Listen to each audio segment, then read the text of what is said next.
That's $10,000, Connor. Ha ha! Yeah! Yeah! Yeah!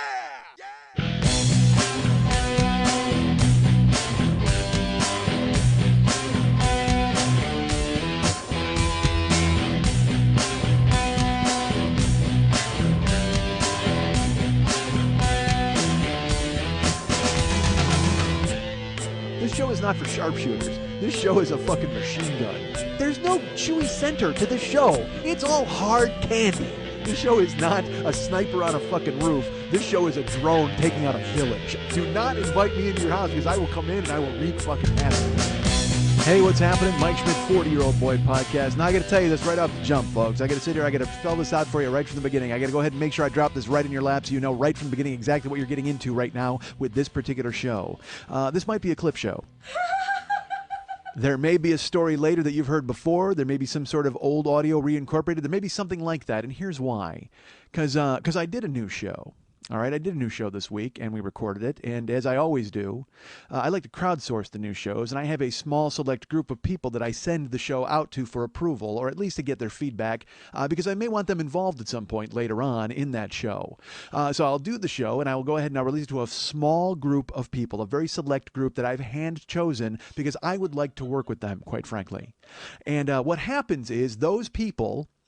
It never gets right to them. I wish it could. I wish I had just a direct pipeline to them. But unfortunately, people will have hangers on. People will have all sorts of other people involved. They'll have some sort of agent or a manager or a representative or somebody who's trying to make a name for themselves in podcasting or in the podcasting industry. And so they will go ahead and they'll insert themselves into the process. And they don't belong in the fucking process. Listen to me. It's me and those people. Those 6 people are the people that I'm interested in working with in the future. That's the people I'm contacting. That's the people I want to fold into my entourage. That's the people I want to fold into my project and possibly go forward and use. But unfortunately, all these representatives and these agents, the suits, the people who are not creative, they leap in. And this is why I say keep it indie with Mike Schmidt. I don't have a fucking network. You want me? You get to me. You send me an email, and I guarantee you in 8 months, I'm going to answer that email.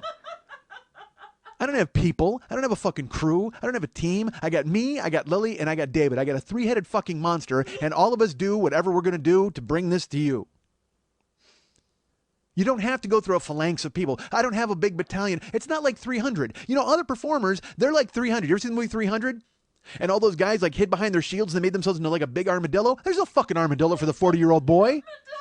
There's just 3 of us. I'm not an armadillo, and you got to fucking get through me to try to find me in the middle of it. If you want me, you get me. You guys know where to get me. I tell you at the end of every fucking show how to contact me. You can follow me. You can find me. You can say fuck me. I don't care, but you can get me. You don't have to go through the first wave and the second wave and the third wave because that's how things get fucked up. That's how things get screwed up. That's how things don't get done. They think that's how it gets done. Oh, well, there's levels. You got to go. No, fuck you. I send this show out to the 6 people I want to work with. And they can go ahead and decide if they want to work with me. You don't have to fucking insert yourself into the process. Fucking do me a favor. Loosen your tie. Go to a spa. Go have a drink at the fucking beach. Go to Shutters. Do something. Go discover somebody. Go to a goddamn soda counter and try to find a girl with a bow in her hair and turn her into a fucking star. Okay? Do that. But stay the fuck out of my creative process as I contact 6 other people that I want involved in this show. So here's what happened. I do this show, right? I do an entirely brand new show this week, and I send it out to 6 people to see if they'd be possibly interested in being involved. Because, you know, I always say that this is me talking, and then Lily's here with me, but I do every week. I would like to involve other people in the show. Every week, I send this show out to 6 other possible cast members, 6 other people who could possibly be involved in the 40-Year-Old Boy Enterprises, 6 other people who I could have involved in the show, a different voice, a different perspective, someone who could bring something to the show. And each week it's different, and it's a different 6 people, but every week I contact those 6 people, and then some motherfucker in a goddamn Armani suit steps in and he's like, well, let me take a look at this. Fuck you. I didn't send it to you.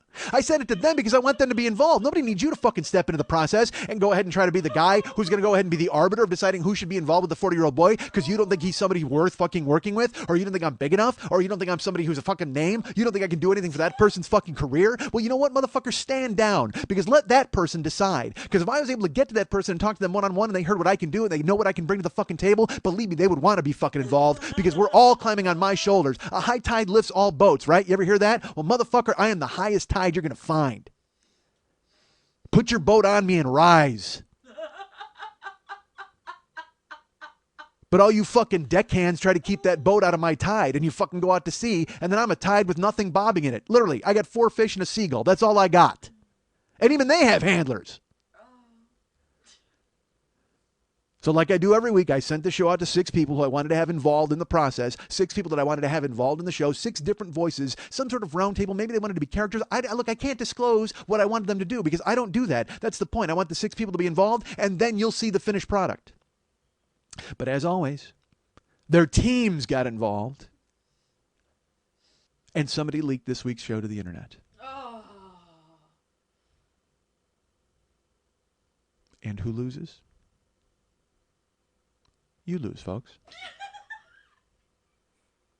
You lose.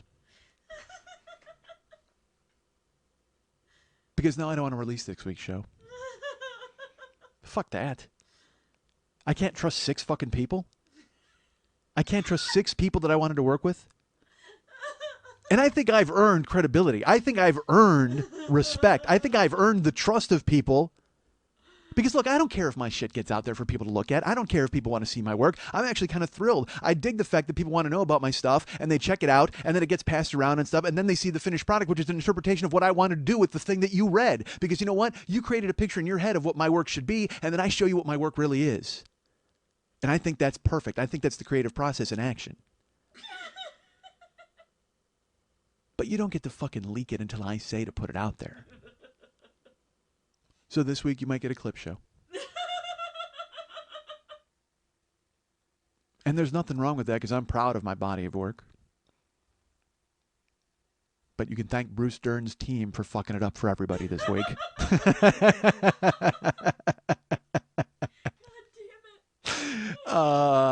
Hey, how many of you out there have no fucking idea what I'm talking about?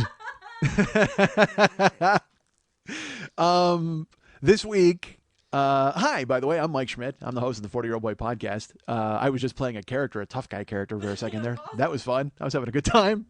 Quentin Tarantino, who is a huge influence and hero of mine, I can't call him an influence, really. I don't, because I was already established as a person, I think, but so I can't make him an influence.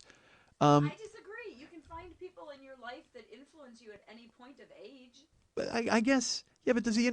Influenced who I am as a person, or influenced upon my work? Because I don't work in the same. You change as a person, and you grow as a person, just like you do as a performer. I don't work in the same oeuvre as a Quentin Tarantino. He's a filmmaker, but he's also a pop culture influencer. Yes, so I guess I could say overall, in the larger picture, I've been influenced by him and what he does. Yes. Okay, yeah, I guess so. So I'll call him an influence. I'll certainly call him an inspiration. Will you call him a friend? I certainly wish I could. However, I will call him an acquaintance. Because we have met, and he said he enjoyed what I did. And then I fucking gave him a hand job. Literally like, oh, you liked what I did? I don't know if you know this, but everything you do is fucking amazing, and it's incredible. And can I lick your face? I mean, it was like that fucking weird. Such a weird confrontation. Oh, Christ. And by the way, when I say he told me he liked what I did, I don't think he made eye contact with me once. He's just staring over my shoulder at Dizzy Von Dam's back. Like, literally, he's not... He's just staring at her fucking tattoo, trying to figure a way to work that into any of his films. And wondering what her feet look like. I'm sure that was the first thing he's just thinking. He's like, oh my Christ. Look at the tattoo on that girl. And I could not wait to see her fucking feet. So this week, Quentin Tarantino, who is I'm a huge fan of, and I would call him an influence, I guess, on my work. But I don't, because I was thinking about that the other day. You know, it's funny. Because I live in earbuds now, so I listen to music and I listen to stuff all the time. And I think, because I worship music, you know, and I want to listen to new music, and I want to be exposed to different things, but you kind of go running for the security of what you grew up with, and what formed you and what molded you. It was funny, Mex, you know, when Mex was doing the artwork for the Christmas picture, where we were the 3 kings, two kings and a queen. And we had the gifts to present, and we were trying to figure out themes for the show and what I would present. So he's like, "What are your 5 favorite albums of all time?" And I was like, "Man, he goes, well, I know your favorite album of all time is Fair Warning." And I said, "Yes, Fair Warning by Van Halen is absolutely my favorite album, because I was 14 and finding out how much I hated everything, and I was full of rage." And it was funny because it's like, Fair Warning, this will sound ridiculous. 1981 is Fair Warning. Fair Warning is Van Halen's punk album. Okay. And I know punk fans are like, whatever. And I get that. It's not the Clash, you know what I mean? And it's not the fucking the Sex Pistols or Naked Ray Gun or fucking Crucifix. I know it's not those guys or Black Flag or the Circle Jerks or the Dead Kennedys or the other 9 famous punk bands that I can name. So Valkyrie Harper thinks I have some street cred. Um, Literally, that was the only reason I did that is so our friend Valkyrie in Canada can go, oh, Mike knows some of those bands. But yeah, but that is Van Halen's punk album because it is when Dave and Eddie were really hating each other. Like Eddie hated Dave, and they've had that weird relationship fucking forever. But it came to a head there where Eddie was actually going to fire Dave, and he wrote the songs on Fair Warning. He was writing those in his mind that he was going to fire Dave, and he was going to do an album with a bunch of different lead singers. And he actually approached Phil Collins and Pete Townsend and guys like that to see if they would all sing a track on Fair Warning. And then he got talked out of it by Ted Templeman and the record company because they went, hey, that guy in the front, that's the kind of the guy that everybody loves besides you. This works because people love your guitar playing, but as much as you think that you can bring in these guest singers and it'll work, it won't. And then 5 years later, Eddie brought in a new singer, and it fucking worked. So fuck you, record executives who thought you could tell Eddie what to do. God damn it. Eddie took a fucking slab of meatloaf like Sammy Hagar and sold millions of fucking albums. So take that. By the way, let's talk about Sammy Hagar for just a second. But I love Van Halen, Sammy Hagar. I did not have a problem with it at all. I was invested because Eddie's my guy. Eddie could have, remember when he said he was going to hire different lead singers for that? I would have been on board. I said, hey, who's playing guitar? Eddie, I'm in. But I cannot deny that David Lee Roth is a huge influence on me, even as a person, and even as who I am doing what I'm doing now, because I was fascinated by him and fascinated by language, and he was always fascinated by language. It's like this sounds stupid. David Lee Roth and George Carlin, I can put them in the same category for me because they used language in ways that I'd never heard it used before, and so it made me listen and pay attention and want to be more, I don't want to say glib, but it made me sit up. If you make me sit up, I'm going to fucking pay attention to you. If you do something interesting or you do something that I haven't seen somebody else do, I want to see what you're going to do in the future. And that's who Tarantino became for me. When I saw Dogs, I've told the story on here. I literally walked out of the theater across the street, went and got change for a payphone and called my friends in Chicago to tell them they had to see this movie. From California on a payphone. I walked across the street and got enough dimes and fucking nickels to call Mex and to call Jeff and to call Dennis and tell these guys that they had to fucking watch this movie, Reservoir Dogs. And then they all went, hey, we're in school getting important things done for our lives. Guy on Friday at 2 o'clock in the afternoon at a matinee? Why are you calling my office to tell me about this movie? Because it meant that much to me. And so fucking, I'm all Tarantino all the time, and I'm involved. So this week, it came out that Quentin Tarantino had made a film. Oh wait, I was going to talk about Hagar. Yeah. All right. Oh, guys, I wish you could have seen her face. Yeah. I just went, yeah. I know, but that face was just like, it was like this instant, like, oh, he's not going to get to it. Like this, it was this horrible. No. I just was like, no, you didn't finish the Hagar before you got to the Tarantino. Yeah, there's a couple of threads. I just want to talk about, well, Get to them both. all right. Yeah, well, there's really nothing. The Tarantino thing doesn't have meat to it. I'm just going to explain why I opened the show like that. Because this week, Tarantino, he had a script that he was planning on doing, and it was a Western. And he had sent it out to 6 guys. And the 6 guys were Michael Madsen and Tim Roth and Bruce Dern and then some other, I don't know if they really went into the other 6 people. I'm sorry, the other 3 people. And then he sent a script out to see if they would be interested in being involved in it. And then it turned out one of them, someone on their team, leaked the script to the internet. And so Quentin Tarantino, rather than go, oh man, I can't believe they leaked my script to the internet, I'm so angry. Quentin Tarantino went, you know what? Fuck it. I'm not making that movie now. And out there, the sentiment has been kind of like, oh, what a baby, or oh, I can't believe he's doing that, or oh, what a jerk. And guess what? Fuck you if you feel that way. Because there is nothing greater than an artist using his influence to do the things that he wants. And for him to step up and just go, hey, you know what?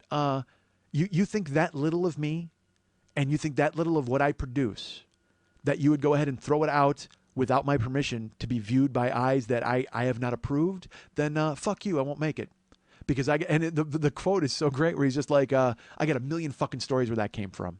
And I was really thinking about maybe not doing this anyway and going ahead and publishing it as a book. So why don't I just go ahead and publish it as a book? And I had another movie that I was going to make after that, but I'll just go ahead and speed up the pipeline on that and do that now.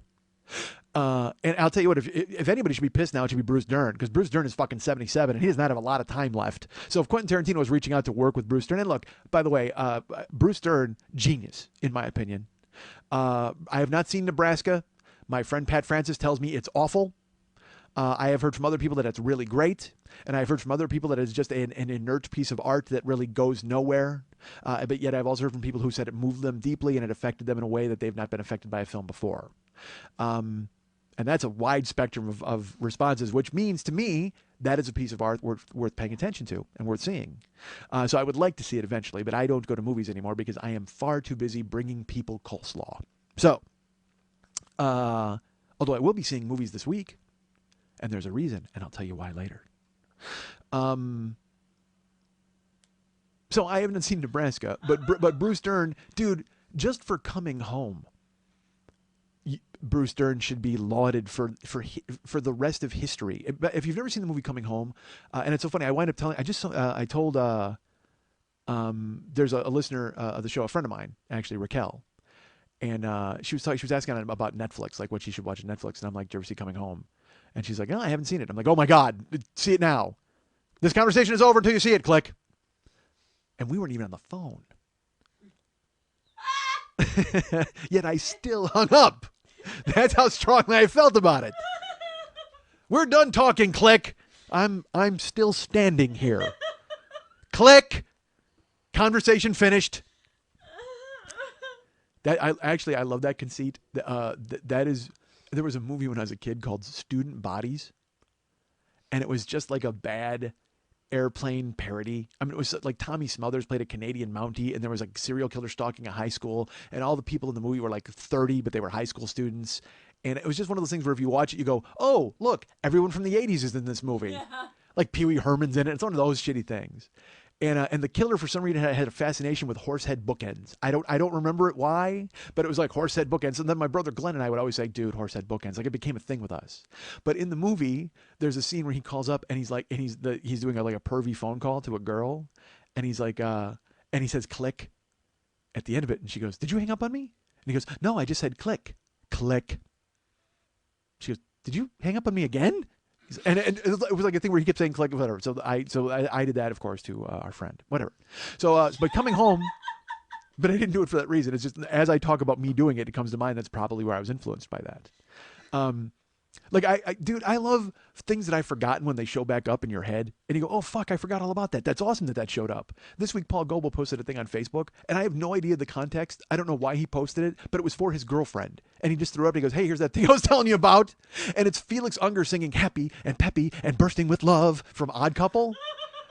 And I remember that vividly when it happened, like seeing when it showed up, and it's just this stupid song that he created. And I don't know why he would be showing that to Brooke. And of course, if anybody would, it'd be fucking Goebel, some stupid thing from the Odd Couple that he fucking unearthed and was like, but the best is he put, and I liked it immediately on Facebook. I'm like, I remember Happy and Peppy and Bursting with Love. That's fucking great. Just like I remember this. And Lily will probably remember this. They pelted us with rocks and garbage. And it's like, what is that?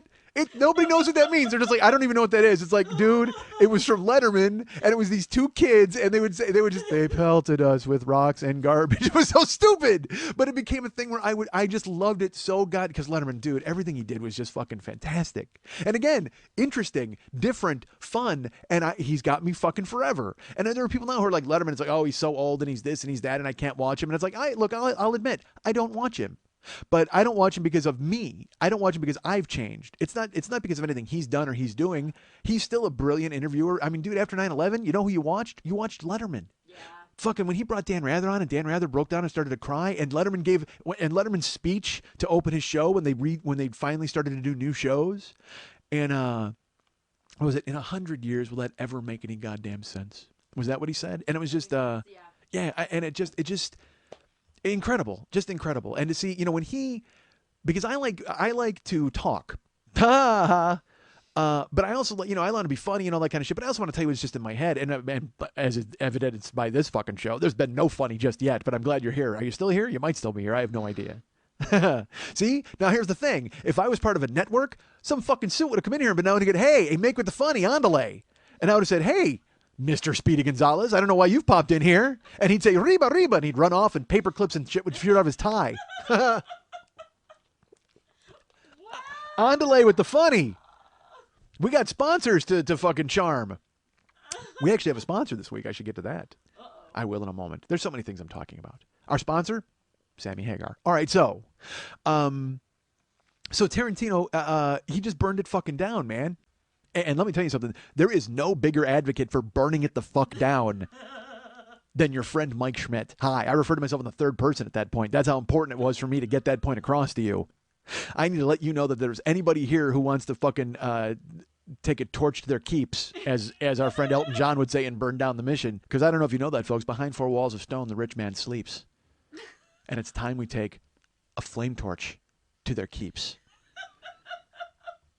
That was Elton John when he mattered. That was Elton John when he fucking meant something. Because you know who sleeps behind four walls of stone now? Elton John. He's the rich people in that song. You know who wants to burn him out? Ben Folds. I don't know about that. Ben Folds has four walls of stone too, right? Doesn't he? Well, anybody famous does. I'm sure there's some troubadour playing piano somewhere who's right now thinking to himself, oh, fuck, I want to go ahead and burn Elton John out of his keep. Because Elton John is like, dude, behind four walls of stone, the rich man's... And fuck, I can't blame Elton for the lyrics. Bernie Taupin wrote them. Elton John had no fucking idea what he was doing. Elton John spent 30 minutes a day reading Bernie Taupin's lyrics and the other 23 and a half hours a day with a cock in his mouth. He had no concept of what to do. He was... You ever see an organ grinder with a monkey on a chain? Bernie Taupin's grinding that organ and Elton John is just leaping around in a fucking bellhop outfit. That's what the 70s was for Elton John. Whenever he wore those goofy outfits, Bernie Taupin told him to wear them. If you're Bernie Taupin, look, you're counting your money and you're thrilled to be involved in that partnership, but you got to be furious. Because you wrote My Father's Gun, which is a fucking brilliant song. And first of all, I don't know why Bernie Taupin is always referring back to the Civil War with his imagery. Like, I don't, isn't he like an English dude? I don't know anything about Bernie Taupin, but I know that he certainly was fascinated with the Civil War in the South and all this other stuff. So everything he wrote was like right out of that. And then fucking Elton John comes out in a Donald Duck costume and fucking ruins My Father's Gun. Nobody takes your lyrics seriously, but if you're Bernie Taupin, that's the devil, man. That's what you got to do. You got to go, well, fuck. And that's, you know what? Bernie Taupin's relationship with Elton John is not unlike podcasters' relationship with their networks. Because I can go ahead here and give you all of this show, and then the network's going to hop in with a fucking Donald Duck outfit and tartan it up and go, hey, where's with the funny? On delay. Because maybe I wanted to come out here and talk about something that fucking mattered, folks. Maybe I wanted to have a long discussion with you about cancer, like I did last night in my Uber car with the driver. That was fun. Oh, don't get me started on Uber. Yeah, no, actually get me started on Uber. And by the way, don't get me started on don't get me started. I hate that phrase. Why did I even say it? I can't believe I said it. Furious at myself. Ugh. I'm going to finish that. No more don't get me started. Because you know why? Because it makes me think of Kevin Naughton. I've talked about Kevin Naughton before in Chicago. Don't make me snap. Don't make me snap. That guy's mad at Pop-Tarts. Why are you mad at Pop-Tarts, Kevin Naughton? Don't make me snap. 8 hot dogs in a package and 6 buns in a package. Why? Don't make me snap. Kevin, don't be mad at the supermarket. Maybe you stay out of the supermarket. Maybe you stay home. You don't get so mad. And he's just mad at Gallagher bits. Literally, like, why do we park in a driveway and drive in a parkway? Don't make me snap. Hop on your bike with the car door and drive lay bike out of here, or lay car, or whatever the fuck it was. All right, Gallagher. All right, so, I got lost. Where did I go? I was doing something. When Bernie Taupin showed up. It's time to put the flame torch to my keeps. I know that. I do know that. That's what I'm saying. I like burning it down. Let's burn down the fucking mission. If we're going to stay alive. Watch the black smoke fly to heaven. See the flames reach the sky. All right, so whatever. That's why I did that, because I was on board with Tarantino fucking burning it all down and just being able to make his own rules and do whatever the fuck he wants, because that's great, because he's established himself. Now, I have not established myself, so I cannot make my own rules. However, it will not stop me from making my own rules. Doesn't mean that's a good thing. I mean, I should probably go ahead and play by some rules to go ahead and get to a point where I can make my own rules, right? I don't even play him by rules. I'm not playing. I don't even know why I think that I've got to play by somebody's rules. Nobody's even established any rules for me. It's just me. This is the wild fucking West. You know what? Bernie Taupin writes a song about this show. He has to. Why not? Holy shit, if Bernie Taupin wrote a song about this show, just the fucking imagery of the Wild West of podcasting and tumbleweeds blowing by, and then me, the lone gunman, sitting here in the stripper's kitchen. Oh my, dude, the construct is perfect. A lone gunman sitting in a stripper's kitchen? Dude, Tarantino could make a movie. Actually, and by the way, I don't know if you saw the leaked script. The first scene was about a lone gunman who was sitting in a stripper's kitchen. That was... So maybe Tarantino's a little more influenced by this than I thought. Maybe he was paying more attention to me than I thought that night. Maybe he wasn't just looking at Dizzy Von Dam's back. Maybe he was going, I need to take something from this dude. Maybe every week he sits down and he puts his favorite foot in his mouth and listens to this goddamn show. He's just got a mouthful of toes and an earful of earbuds with me fucking going at it. What toes? Nothing wrong with a mouthful of toes. I'm a fan. Depends on the foot, though. Got to take care of that foot. Oh, yeah, I'll take care of that foot. All right, so I like stuff in my mouth. All right, so, all right, Sammy Hagar. Let's talk about that for just a second. See, I'm kind of all over the place here, and I understand that, folks. Yeah, just a bit, but that's fine, but that's how it's supposed to be. Because, again, there's no rules. We can do whatever the fuck we want. And, again, this is going to be a clip show anyway. I'll tell you what, the original show was brilliant, but unfortunately somebody leaked it to the fucking internet. So you're not going to get your hands or your ears on it. Unfortunately, it just goes into the ether. I burn it the fuck down, man. That's how I work things. As a matter of fact, we're switching. You're the motherfucker, Lily, who should be on microphone detail. I'm coming over there and I'm recording this niggers podcast. Oh,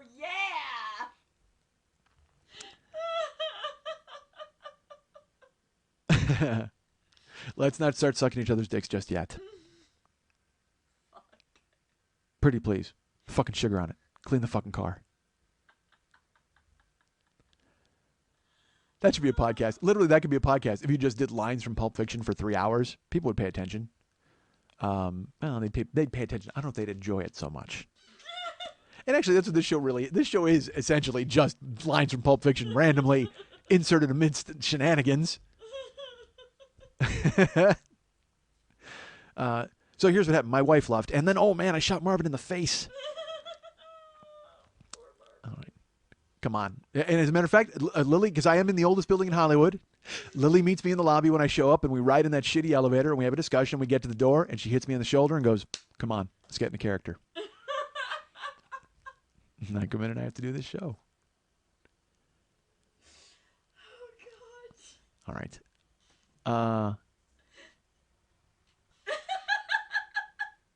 I have a DirecTV Genie at my house. And it spoiled me a little bit because I can record a million things. I don't watch them. I watch no TV. Like I was telling somebody this weekend, because The Following premiered this weekend. And I have a friend who loves it. And she was, and it premiered on Sunday was the premiere, and then Monday was another episode, and she was excited for the premiere. And she asked if I watched it. I said, I gave this like 4 episodes, and then I couldn't watch it anymore.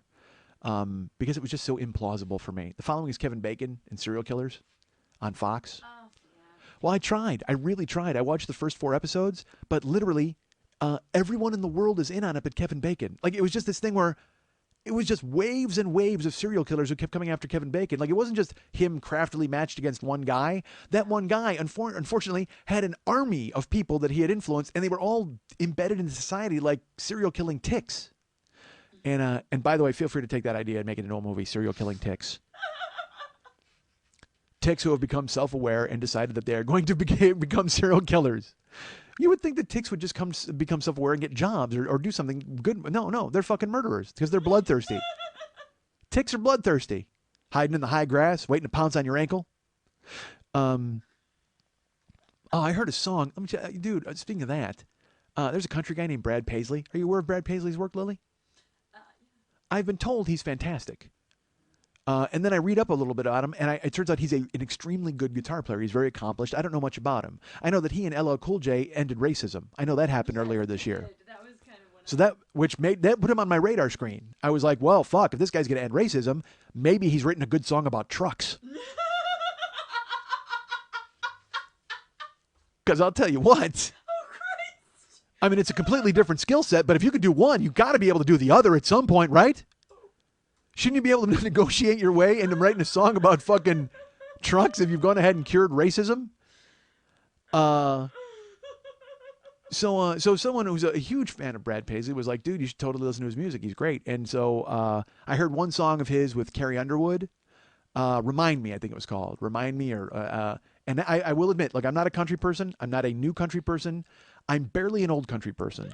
I will give you Steve Earle. I've got 3 Charlie Daniels songs on my iPod.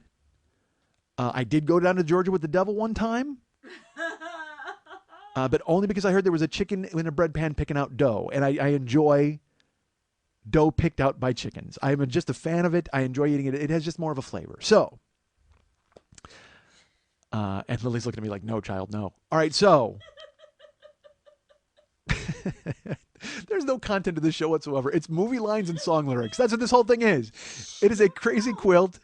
Well, no, we can tell anybody we want. We don't have a team to fuck with. We don't have anybody to worry. Believe me, if I sign up with a network, the first thing they can do is they're going to come in, all right, no more music references and quit with the movie bullshit. And this show will open with, hey, what's happening, Mike Schmidt, 40-Year-Old Boy Podcast. You can get me at mike@MikeSchmidtComedy.com because I have nothing else to say. That's it. If I can't do some sort of song lyric reference or some sort of movie line reference, we're finished. We are done, baby. We are down to me talking about bloodthirsty ticks leaping upon you. So I gave Brad Paisley a day in court, a day in whittling court, a day in corncob pipe chewing court, a day in plug full of tobacco in your mouth sleeping with your sister court. I decided to listen to Brad Paisley and see how it would go. So the song Remind Me, again, I'm not a country person. I'm not that guy. You know who else I have on my iPod? I have, who is it? All right, there's 2 songs. Lily, do me a favor. You might have to be the person who does this. I hate to make you this person. But there's a song called Curs in the Weeds and a song called Heathen's Kiss. And I can't remember. The name of the band I think is Horse Feathers. That's who it is. There's a band called Horse Feathers. Okay. Yeah, Horse Feathers. And they did a song called Heathen's Kiss and Curs in the Weeds. And where I heard it first, I heard Curs in the Weeds on the television show Justified. And that, by the way, is a lie because I think it was Heathen's Kiss that I heard on Justified, now that I think about it. I don't recall because here's the thing. I heard the song and I went, oh my God. And I went to iTunes and I heard it. And then I went ahead and sampled the rest of the album and I liked the other song. So one of them was on Justified and then one of them was not. And I took it. It was like real old school, atmospheric type of acoustic country, which I enjoyed. And so I grabbed those. So those are on my iPod. And as well as, what else do I have? I have some other country song on my iPod, don't I? Oh, I have Old Crow Medicine Show. With they redid, what the fuck was the song? Picking out hairline dogwood flowers and a hoping with Raleigh I can see my baby tonight. Rock me, baby, like a wagon wheel. That's what it is. All right. So rock me, baby, like a wagon wheel. By the way, there's an old prospector in their band. He sings and he shakes a bag of gold nuggets like a tambourine. So rock me, baby, like a wagon wheel. All right, that's my old prospector. Oh, that wasn't bad. It actually was not bad. I'm not going to lie to you folks. I'm sorry? Hold on, there's an executive here telling me to lose the prospector character. All right, I don't... Well, it's not a recurring character. He only appears... Yes, I understand that... Well, I know there's a prospector market that we wanted to get into eventually, but I don't think I'm going to be offending them by... All right. Your corporate overlords. They always step in. All right, so... I'm sorry, Lily, hi. I have a question. Yes?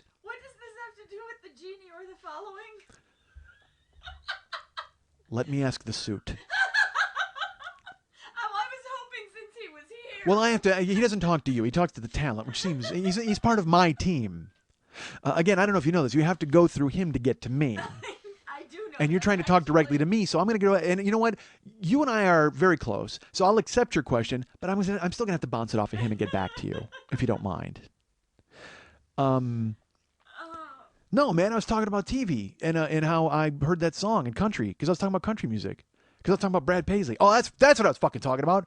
So look, and Brad Paisley. The songs that I heard, there was another song about truck. I don't know, getting in a car and driving around. I don't know. It was a good song, but here's the song. I heard a song, and it was so funny. The title is like "Check for Ticks," or it's called "Ticks." And I was like, and I in my head, I'm like, well, it's probably about a stopwatch. That seems like what something country people would write about is a stopwatch. I'm sure there's like a stopwatch on your love, and every tick or he's like on the road traveling because he's a musician, and he's in the bus, and every tick on his clock brings him closer to you. And so you would write a song about ticks and how ticks, literal ticks as in the ticks of a clock, but then also metaphorical ticks as in the ticks that you hear as you run the miles down and you see the odometer clicking and the clock is ticking. Hey, I'm writing lyrics for you folks right now. I'm on the bus. I'm on the bus. Hee! There's the prospector. That's it. That's what he does. The odometer's clicking and the miles are ticking. Hee! Yeehaw! So I thought it would be that, right? It would be like the odometer's clicking and the miles are ticking, but every step brings me closer to you. Every tick brings me closer to your arms. Like I thought it would be something romantic like that. But I forgot that Brad Paisley wears a flannel shirt. So the actual song is like, I can't wait to eat a steak with you and drink a beer and have fun, and I really want to check you for ticks. No. Yes, yes, No. yes. No. Yep. I'm going to sit on a porch, and I'm going to whittle a stick, and I'm going to smoke a corncob pipe, and I'm going to check you for ticks. Like, it's literally, I want to check you for ticks. And I saw a video on YouTube, like a live video of him singing it, and I'll tell you this, he plays guitar in it, and it's fucking great. Like, his guitar work is really amazing in it. Because I picked that up kind of quick. I mean, I'm a fan of that. I love guitar. I don't know if look, here's the thing. With Van Halen, way back in the day, in 1981, they were doing Fair Warning, and the executives came to Eddie, and they said, fuck, what if I did that? What if I rehashed the whole chunk? Please do. Hold on. Let me... Yeah, I know I said that earlier in the show. That's the humor in it, is to pretend like I didn't know and to go ahead and... Yeah, I get it. Yes, I know someday we'd want to have some sort of sponsor. Maybe fuck, all right. Can we edit out that chunk? No. Tell him. All right, so. But that's the song. That's the song. I want to wear a hat and drink whiskey out of a jug with X's on it and check it for ticks. I mean, like, it's like, oh, no. Are you serious? That's the punchline. He wants to check her for ticks. Like, that's, you know what? That's the worst. I'm going to call that the worst music pickup line since Spiders and Snakes. Like by Jim Stafford. So, found a hollow log. And I'll tell you what, that ain't what it takes to love me. You fool. You fool. I don't like spiders and snakes. All right. But in that song, he's like, so, and I shook it at her, and I said, this frog's for you. That's the equivalent of checking you for ticks.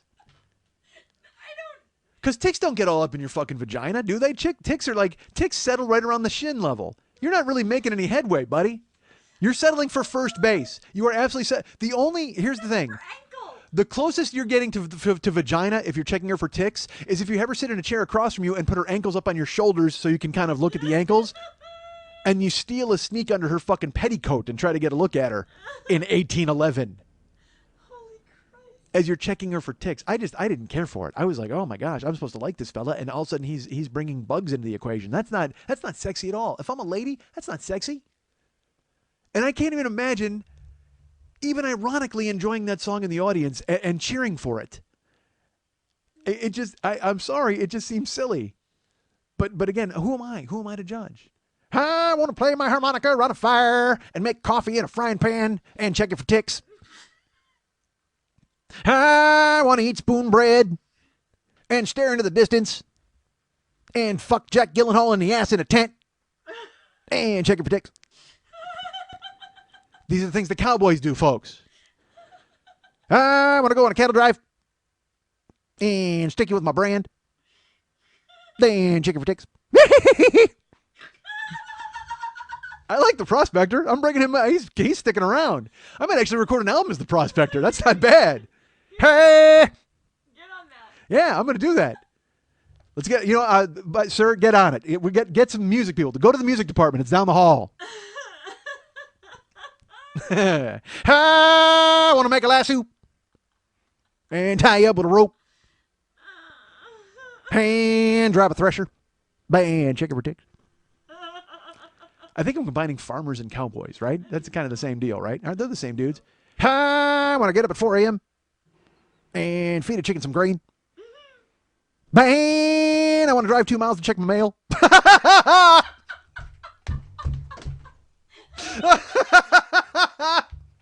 Hey, chicken for Texas.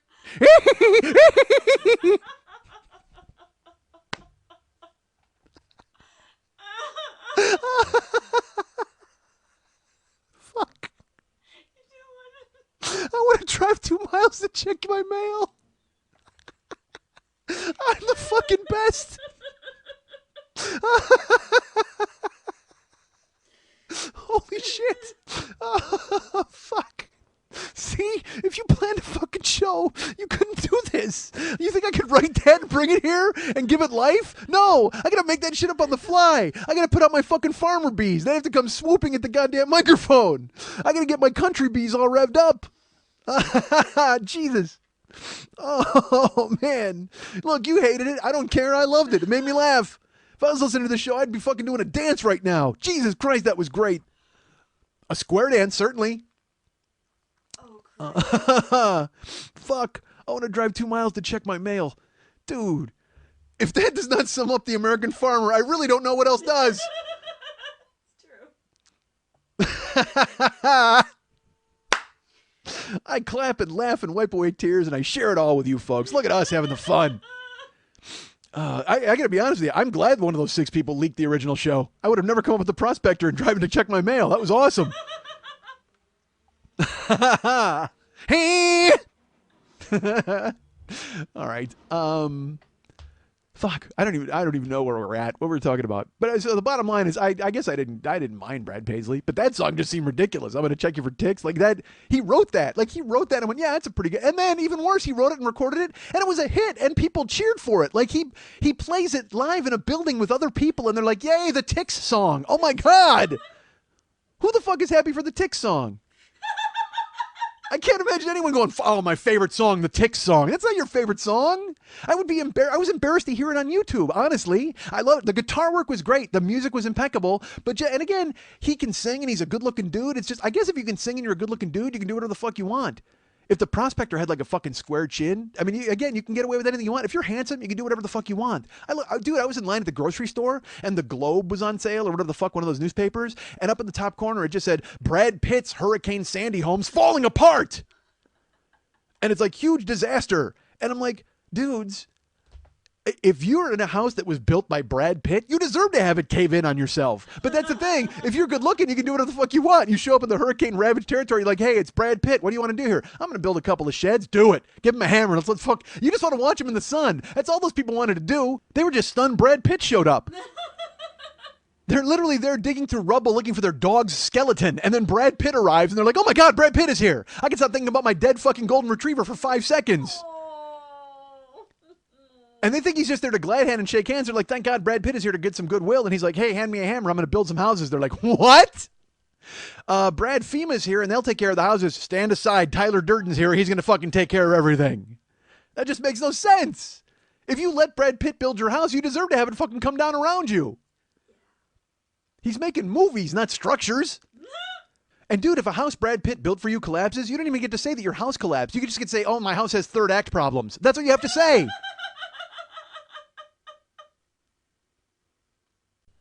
Who built your house? Contractors. Who built your house? Benjamin Button. Good luck.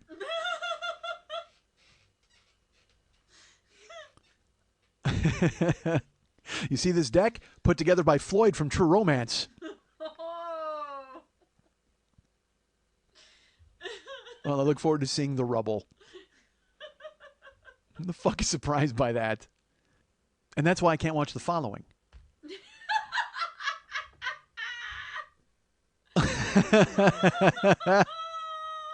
I'm serious. It's just, I'm telling you, I tried to watch it. I watched 4 episodes, and it's just like the next door neighbors were in on it, and then there were cops that were in on it. And also, dudes, people, all right, let's talk about this. I was watching football this weekend, and I'm sure some of you watched football. And there was a game, a great game. San Francisco played Seattle, and the winner was going to go to the Super Bowl. And look, I know a lot of you out there are like, dude, I don't fucking care about sports, and we're besieged by it. I'm not going to talk so much about the game. I'm not going to get into the nuts and bolts of what happened, okay? I'm not going to sit here and talk about the 4-3 defense and how there should be, because, I mean, I've done enough on the Bears shows. Like, I literally, enough of you have heard my Bears shows to where you're like, you know how crucial safety play is to a defense. I mean, I understand that. Safety play is very important in sex and in football defense, as we know. So I need to make sure that you guys know that I'm not going to get into the nuts and bolts of comedy. I'm not going to get into the nuts and bolts of football. I'm not going to get into the nuts and bolts, although I open the show with a lot of inside baseball, whatever. But safety play is important in a lot of different areas. But I'm not going to get into the nuts and bolts of that. I'm not going to talk about it. But I'm going to talk about San Francisco and Seattle because it was a great game, and it ended when the quarterback for San Francisco, Colin Kaepernick, threw an interception on an amazing play by a cornerback named Richard Sherman. And Richard Sherman is known in the NFL as a guy who talks. Like, he doesn't mind talking a lot of shit, and he's really outspoken. But he's also fucking great. He's like a really great player. So he made this amazing play that won the game for his team. And then afterwards, they're on the field, and there's kind of bedlam because Seattle won, and they're going to the Super Bowl. It's only the second time they've ever been to the Super Bowl. And then there's a woman named Erin Andrews, who's, as you know, is very attractive. You may have seen her naked in a hotel dancing with a curling iron via peephole. I don't know if you ever saw that video. Anybody see that video? Did I talk about it on the show? Erin Andrews she was on ESPN, and a guy fucking drilled a peephole into a hotel room and filmed her. And this was the thing. Like, he wasn't like, oh, I'm going to get Erin Andrews. Like, he was just filming anybody who was in the fucking room, and he just happened to get lucky that Erin fucking Andrews was in there, and then he put the videotape online, and it was up for like 4 months before anybody even knew anything about it. A bunch of people had seen it because he put it on some site without ever really saying it was Erin Andrews, and then all of a sudden it leaked that it was Erin Andrews, and people saw it, and it turned into a thing, and then he got arrested, thankfully, and I think he's in jail for like 13 years, and getting his peephole drilled regularly. Good for him. Take that, buddy. Thank you. How you doing, everybody? I'm sorry, what? What do you mean you don't care for that type of humor? Executives. All right, so Richard Sherman entered the game. Erin Andrews approaches him with a live microphone. This is Richard Sherman, the guy who's known for talking shit all the time. Now, I should also tell you this about Richard Sherman. He's really fucking smart. And he knows what he's doing when he does this. When he talks shit, when he talks a bunch of stuff, it's to get under his opponent's skin, or it's just to get, he does it to get noticed. Who cares why he does it? It's effective. It works, and he does it well. So I'm always shocked when people are surprised that a guy like that does something that, they don't care for, they don't like. So after the game, Erin Andrews comes up and she puts a microphone in his face, and she's like, what do you think? And he's like, I'm the best cornerback in the game. When you try to go after me with a sorry receiver like Crabtree, that's what you get. I shut him down. That's what you get. Like, he's yelling, and he called out Crabtree, and he called him a sorry receiver. And it was funny. I'm watching the game, and it happened, and I laughed when he did it because he's just yelling at the camera. And Erin Andrews is just like, who was talking about you? Because she's stunned. Like, she's got this face like, and also she's stunned because it's happening, but at the same time, it is gold for a sideline reporter or any reporter to find an athlete who will actually have something interesting to say or do. It is gold for them to find a guy who's going to step up and not be some bland idiot who's like, well, coach told us to do this and we take it one day at a time, and thankfully Jesus let me catch a pass. And I mean, fuck that. It is gold. Gold. Gold! It is gold! The prospector came back. Hold on. Prospector hurt my throat there. Don't even fake like you like the prospector. That's fine. You can't fake the prospector funk. By the way, Prospector Funk, that's his name. I'm going to give him a name. Prospector Funk. We want the funk. Prospector Funk. If David hasn't written that by now, I'm very disappointed. And I turned to the person I was watching the game with, and I just like, that is awesome. And we laughed because we thought it was hysterical, because it's so great to see a guy who's willing to do that instead of some bullshit and like, oh, I thank the Lord. No one cares. But we both laughed, and then at the same time we had this revelation where it was like, but oh my God, are we gonna have to hear about that for the next 2 fucking weeks before the Super Bowl? Like we just. I knew the media was going to latch onto it and make fucking way too much out of it, and I knew people would lose their minds. You know why? Because you can't have a black guy happy. That's why you just can't. You can't have a black guy who's excited and yelling, because immediately everybody's just like, "Oh my God, that's terrible! Look at him. He's a thug. He's not a fucking thug." Listen to what he said, because then they're even worse. I hate the people who say he's a thug and all that because, dude, he was emotional because of the game, but then there are the people who are like, oh, you can't hold it against him. He was caught up in the emotions of the thing. Well, I got news for you. He knew exactly what the fuck he was doing. He knew what he was doing. He wasn't caught up in any emotions. He was not a guy who did something he shouldn't have done. I hate the fact that he apologized. I hate the fucking fact that he apologized. I hate it. I wish he would have just fucking stuck to it. And I hope the Seahawks win the Super Bowl and he scores 1 billion points. Like, I hope he just fucking intercepts every pass and just barks into a microphone and yells like a motherfucker and is just mean to everybody, because that's what I like a little hate in my sports. I like a little fucking confrontation. I love MMA. I love the UFC. And it's this weird split where, like, there's people who fight and then they expect at the end of the fight guys to hug and be all happy and shit like that. And it's like, dude, fuck that. I like the dudes who just want to fucking throw down. And then at the end of it, they're like, fuck you. Like, I love the Diaz brothers. You know, and I love, dude, fucking Chris Weidman just beat Spider Silva, and I love Anderson Silva. He's one of my favorite fighters in the world. But he just lost again to Chris Weidman. Second loss, he broke his leg. It was fucking terrible looking. His leg snapped in the ring and spun around. It was so grim. Well, then there was isolated audio of once it happened, Chris Weidman's corner, one of his cornermen went, yeah, fuck that piece of shit, yeah! Like, he was all excited because his guy won. And then everybody's like, oh my God, so unsportsmanlike, so terrible. And it's like, dude, it's a fight. They're fighting in a cage. Nobody's wearing a fucking tuxedo except the announcer, and he scurries away before the fucking bell rings so he doesn't get jacked. Quit trying to put this fucking gentleman's rules on a goddamn cage fight. That's what it is a cage fight. And I'm not saying they should eye gouge. It is a sport. It is all of those things. But I like some hate in my fight. You know, they're doing this thing where they're like, hey, man, they should touch gloves or they should be friends. And the reason is because there's martial arts, all right? It's the components of wrestling and boxing and martial arts all come together to create this hybrid fighting style, which is brilliant, and that's what makes it so interesting to watch. But the problem is the martial arts people are all saying, oh, well, you're corrupting the discipline and the honor of martial arts by integrating in this way. And it's like, oh, my God, go do me a favor. Go to the Shaolin Temple and talk to the monks and have 1 grain of rice and take a vow of silence for a year, or whatever the fuck you people do when you're not wearing your karate gis. I mean, I don't understand why you try to enforce your conduct, your conduct, your standards of conduct on something that you clearly don't understand. I mean, you understand the martial arts part of it, but then there's boxing, wrestling, and then there's emotion. It's a fucking fight. So in football is a game inherently built on destroying your opponent. That's what it's all about. Breaking his will, grinding him down, crushing him, and winning a war of attrition and coming through as the least injured guy and winning in the end. And honestly, in football, there are no winners in the end. Every motherfucker who's played in the NFL is going to have his brain turned into applesauce in 20 years. That's what's going to happen.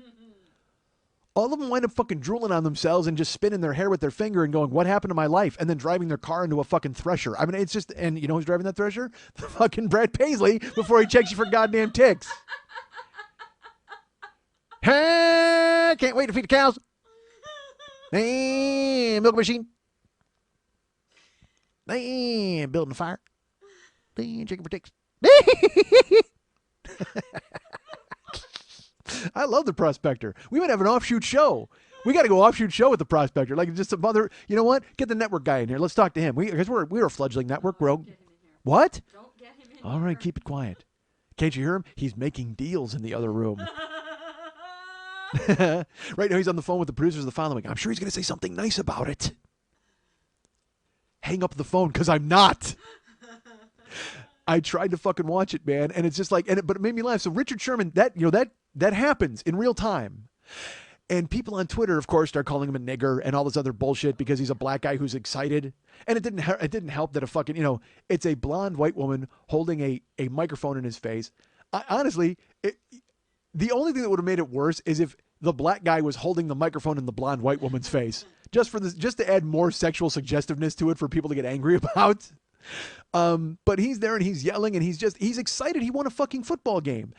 Football is all about beating the shit out of the other guy and winning. And he did just that. He just had the greatest triumph in history in his career. He is now going to the pinnacle of what is his sport and his chosen profession. And that's another thing. It's a fucking profession. It's a goddamn business. Football's a game to some people, to us, because we watch it and we cheer and we're like, yay, and look at their pretty outfits and let's hope they all bang each other into fucking submission. But, well, actually, that's maybe a different sport. What am I thinking about banging each other into submission? That's not football, really. Or it could be football and porn. Who knows? It works all the same way. But that guy, that's his fucking job, and he just did his job well. And so if he's going to fucking crow about it, dude, if you could do that in real life, wouldn't you do it? If you were in a meeting and you put on a fucking great PowerPoint, wouldn't you be like, I'm the best PowerPoint motherfucker in the game? And that's why I was saying he is a guy who didn't. He is a guy. Well, I would fucking do it constantly. Over very well, though. Fuck you. You know what makes this world better? A touchdown dance. Everybody in the fucking world needs a touchdown dance. Dude, I hate meter readers. I hate fucking parking ticket people. But if a guy put a ticket on my fucking windshield and then spiked a football and did a dance and pointed at me and laughed, it would be fucking awesome. I would at least respect that. Fuck this quiet assassin bullshit. Everybody get loud. Let's all get motherfucking loud. You on a bus right now? Get loud. What's that song? What's that? That song. Everybody get loud. I don't know. Shit, I don't remember. Let's Get Retarded? That song? No. I'm just teasing, as I mentioned it last week. Yeah, no. The network guy asked me to mention it again because the Black Eyed Peas are in negotiations to come on. After last week's show, they're going to come on and debate me. Actually, I've given them this week's show to listen to. They were one of the 6 people that I was thinking about having on. I count the Black Eyed Peas as one person. Because I don't know if you know this, when they're not the Black Eyed Peas and they're not performing, they sleep together in a chamber, just on each other's shoulders. Fergie on the top, the albino guy who throws karate kicks in the middle. Holy Christ. And the plagiarist on the bottom. All right, so that's who Will.i.am is. He's a plagiarist and an embezzler. Is he an embezzler too? I didn't know. Yeah. He embezzled from his charity. He's like, hey, let's raise money for Haiti. And then he's like, oh, you know what? I'm going to buy a grill. I mean, literally, it was like something that weird. He was going to raise all this money for Haiti in the earthquake. And then the money just started disappearing. And it turned out he had some office that cost him like $28,000 a week, and all of this for his charitable foundation. And I think he showed up in Haiti. He like got in the airport and he took his wallet out and handed him $5. That was it. Like literally, dude, we've totally been raising money for you guys here in Haiti. Then he hopped into a rape van and he drove off. He's like, this is totally cool. Do you guys have any songs I could steal while I'm here? And he went and he explored the countryside for unexploited rhythms. That's his new side project, by the way. Unexploited rhythms. Yeah. I want to change the name of my company. What, to Unexploited Rhythms? Well, you know what? Here's the good thing. Go ahead and do it and pay to copyright it, because Will.i.am will just take it anyway. Because he has no respect for copyright. No one does.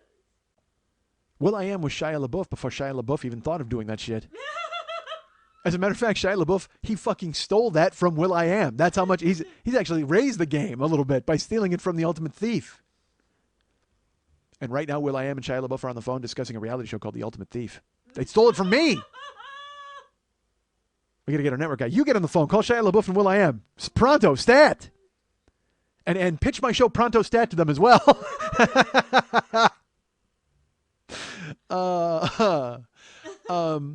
So Richard Sherman's on TV and he's yelling, and then people get on Twitter and they're like, oh, this guy's a nigger and we fucking hate him and he's such a thug and he's such a jerk because he was happy he won a football game and he yelled. Literally, that this country loses their fucking mind. They lose their mind over a black guy yelling. That was what they were like, oh my God, he's so disrespectful. And he says no class. He has no, what do you mean no class? All game long he's been hitting dudes and getting punched in the face and fighting and scrapping and yelling. And here's why I say Richard Sherman is the fucking man and knew exactly what he was doing. Because they're like, he got caught up in the emotions. I fucking hate that apology. I hate when everybody's like, oh, he got caught up in the emotions of the game and he lost control of himself. First of all, the man can speak for himself, clearly. So you don't need to make an apology for him. Second of all, dudes. Have you ever been caught up in the emotion of something and just fucking lost your mind and started yelling? Didn't you say fucking there a couple of times? Oh, yeah. Didn't you swear or say motherfucker or this, that? I mean, if you were excited or mad or enlightened, frightened or glad. Or excited. Wow. Hey, you can ride a bike. Didn't you go, hey, I can ride a motherfucking bike? Didn't you do that? And he didn't. He didn't swear. And that's when I knew that he knew what he was doing. Because he didn't swear. If he was a thug or he was classless or he didn't have control of himself or his actions, he would have been like, I'm the fucking man. I'm the motherfucking man. You've seen a bunch of guys do that. Guess what? I'm one of them. I do it all the fucking time. Dude, you know, if you don't think that I deliver barbecue on time, the guy's like, man, that was fast. And I go, you're goddamn right it was fast. I'm the motherfucking best driver there is. And then I spike his ribs and I run away.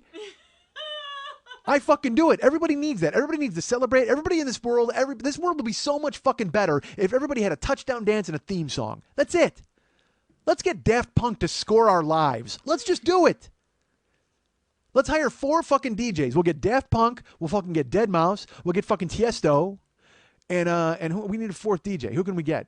Fucking Giorgio Moroder. That guy's out there doing it again. He's 85 years old. What the fuck? He did I Feel Love. I'll have Moroder do it because he's on the Daft Punk album anyway. We need those 4 dudes who just start making theme songs for people. Wouldn't you want to have a fucking theme song where you turn the corner? Why are you making a face? You don't want those guys? I wanted the DJ Jazzy. You want DJ Jazzy Jeff? He's still around. He'd do it for you. Get it out. That's where your brain went when I heard it said a DJ? Dude, I totally, yeah, you're right. Let's get a DJ like DJ Jazzy Jeff. Jazzy Jeff. I couldn't even say it with a straight face. See, but the thing is, you want to reach as many people as possible. And if he does your song, parents just won't understand. I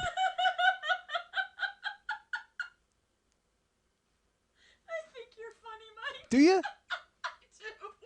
Tell everybody else. Damn it. Tell everybody else. Holy Christ.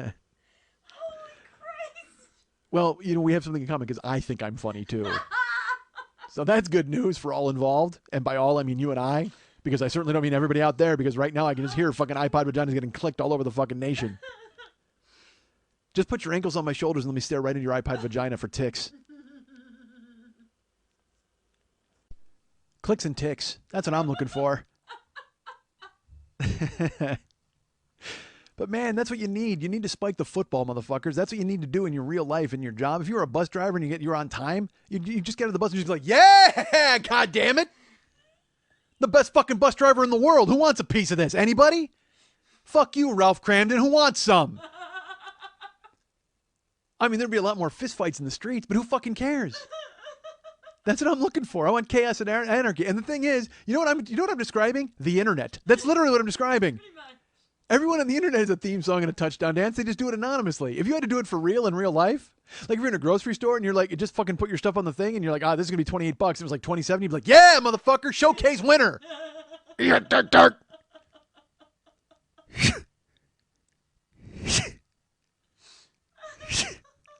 That's my flex sound. When I do 3 different flexes. I do bent left arm, straight right arm. I do bent arms in front of me. And then straight left arm, bent right arm. That's the Nike swoosh. Was it the swoosh? Was it really? I'm going to just do it. Hold on, I'm going to just do it. When you have one elbow crooked and the other straight out. I'm going to just do it again. That's pretty much the Nike swoosh, only it's like level as opposed to up. Never mind. No, that's fine. Welcome to Shape Talk with my friend Lily Von Stubb. Lily Von Shape. Looking forward to Shape-tember. But fuck that, man. And you know what was funny is there are people on Twitter who call them a nigger, but then there are the people who just call them a thug, and that's because those are people who didn't want to type nigger. Literally, like that's all thug means is you're just saying, hey, I don't have the balls to call this guy a nigger, but he's such a thug. He's not a thug. He's a football player. I got news for you. If he's a thug, all of them are thugs. Literally, all football players are thugs. They aren't even teams. They're gangs. If you want to look at it that way, teams are just gangs with just better outfits. The Crips wear blue and the Bloods wear red. The Packers wear green and gold. That's a gang, motherfucker. You want some? The Bengals wear stripy stripes. That's what their helmets have on them. All right. So I don't, but so here's the thing. So Richard Sherman is on TV and he's yelling and people call him a nigger on Twitter and they're losing their mind and they're freaking out and they're just like, oh my God. And I put it on my page. I wrote a joke about it on America's Yearbook. And not even a joke, just like a statement about it. Because I was serious. I like the thing where I just said, I don't give a fuck. I hope he scores 1,000,000 points and the Seahawks win because it's like, because they want you to win at all costs. They're like, win, win, win. And then when you win, they're supposed to go, well, thank you. I'm glad that I won. Fuck that. Yell, celebrate, do it. And then people hide behind that children thing. Well, what are the children? I got to tell the children I'm a coach. And no, you don't have to tell the children fucking anything. Just go, dude, I got news for you. If you want your kids to be like anybody, why don't you pick fucking Richard Sherman? The Stanford-educated, amazing fucking football player who's going to make fucking $15 million a year at the end of this year. You could do a lot worse than Richard Sherman, having your kids grow up to idolize and be that guy. Yeah, so what? He was happy about how he did and he crowed a little bit about it. That guy's the best in the world at what he does. If you're the best in the world, it's like I said, if I had a big cock, I'd never wear pants. Ever. Ever. If you got it, fucking brag about it. Show it off and do it. Just fucking do it. If you're the best quarterback in the world, dude, it's so funny. I was like, oh man, this guy's kind of a dick, but who cares? I fucking love it. Because like I said, dude, if I was rich, I would wear short pants and carry a gold fork and eat everybody's food. I would do that. I look forward to doing that. I look forward to being that guy who just does that impulse of doing whatever the fuck you want at all times. Don't you want to do that? Don't you want to be walking id? Don't you want to just be able to fucking act on whatever you want to do and just fucking have it happen? And it's not like he slapped Aaron Andrews or he freaked out. He yelled. He yelled. That's all he fucking did. And people lost their fucking minds. And it's crazy. Oh man, what about the children? Fuck the children. You know what? You know the children should be looking up to? You. Be a role model. If your kid is going, oh man, I idolize a basketball player, well, he can go ahead and like basketball and can enjoy what a basketball player does, but you know, you're in charge of your kid and you make him behave the way he's supposed to behave and you form him as a fucking human being. So if you want him to take Richard Sherman with a grain of salt, tell him that. But also tell him there's nothing wrong with what Richard Sherman did. Richard Sherman has been playing football since he was a kid. He went to fucking Stanford. He graduated. I think he graduated. I have no idea, but for my purposes, he graduated in this story. And then he went to fucking play football and he made something of himself and he made the greatest play in Seattle Seahawks history and sent them to the Super Bowl. Why wouldn't he crow about it? And then people are pissed off about that where he's yelling on TV and they're like, oh my God, think of the children and all the bad influences that Richard Sherman just did. He's a thug and he's terrible. And after he was finished, Fox threw it to the show The Following. And in the first 5 minutes of The Following, Kevin Bacon's in a classroom and he's teaching a class and someone talked about masturbating into a pool of blood. I didn't see anybody on Twitter calling that person a nigger. What the fuck is your problem? You're upset because Richard Sherman's yelling on a football field. In 5 minutes on The Following, 35 people got murdered on a train. That show is literally just a starter's kit for maniacs. That's what The Following is. And that was one of the reasons why I stopped watching because I was like, this would never happen. This would never happen. There would not be a huge army of serial killers forming a cult all over the United States and murdering people all the time.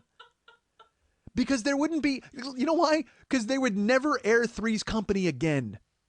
Because could you ever relax in your home and watch Three's Company and see Jack Tripper trip over the sofa if you knew there was an army of brainwashed cult serial killers out there killing people indiscriminately? You couldn't relax. That's the thing on that show. It's either, you got to pick one. You either have an army of serial killers who are murdering everyone in their path, or you have a normal world where people can relax. Because I'll tell you what, if you got the army of serial killers, nobody is sitting, because that's my favorite part is they're like, there's a news report about the fucking horrible serial killers. And they're interviewing people. And I'm like, dude, there wouldn't be a news report because nobody would watch the fucking news because they would all pack and go to a goddamn cabin to avoid the killers who masturbate into a pool of blood. Yelling football players are not the problem. Serial killers who masturbate into a pool of blood are the problem. 12 dudes with dead skin masks who murder a train full of people. That's the problem.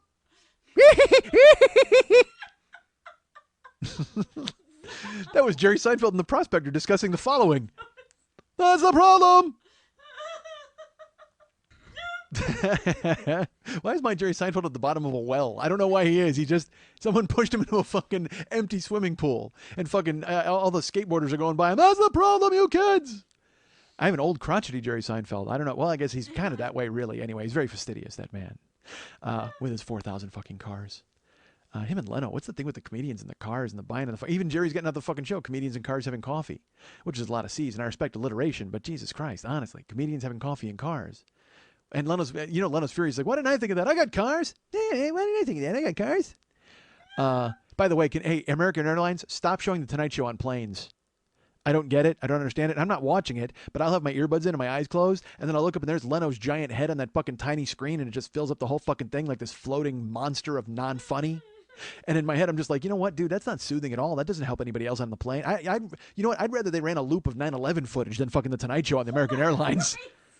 Jesus Christ, seriously. I would rather see that than have to see Leno come out here and do jaywalking one more fucking time. The only thing, you know what works better? Combine it. Have Jay go out and do jaywalking and have a plane fly into his head and have it fucking just come down. The whole fucking thing collapses. Have the Today Show crew just watching it and go, oh, a fireball just shot out of Jay Leno's head. I would find that a ton more soothing than the fucking Tonight Show. You wake up out of a dead sleep and you look up and there's Leno hovering above you. Fuck that. I'd rather see a fucking 747 crashing into a skyscraper. Fuck, the point is we need more Richard Shermans. That's the point.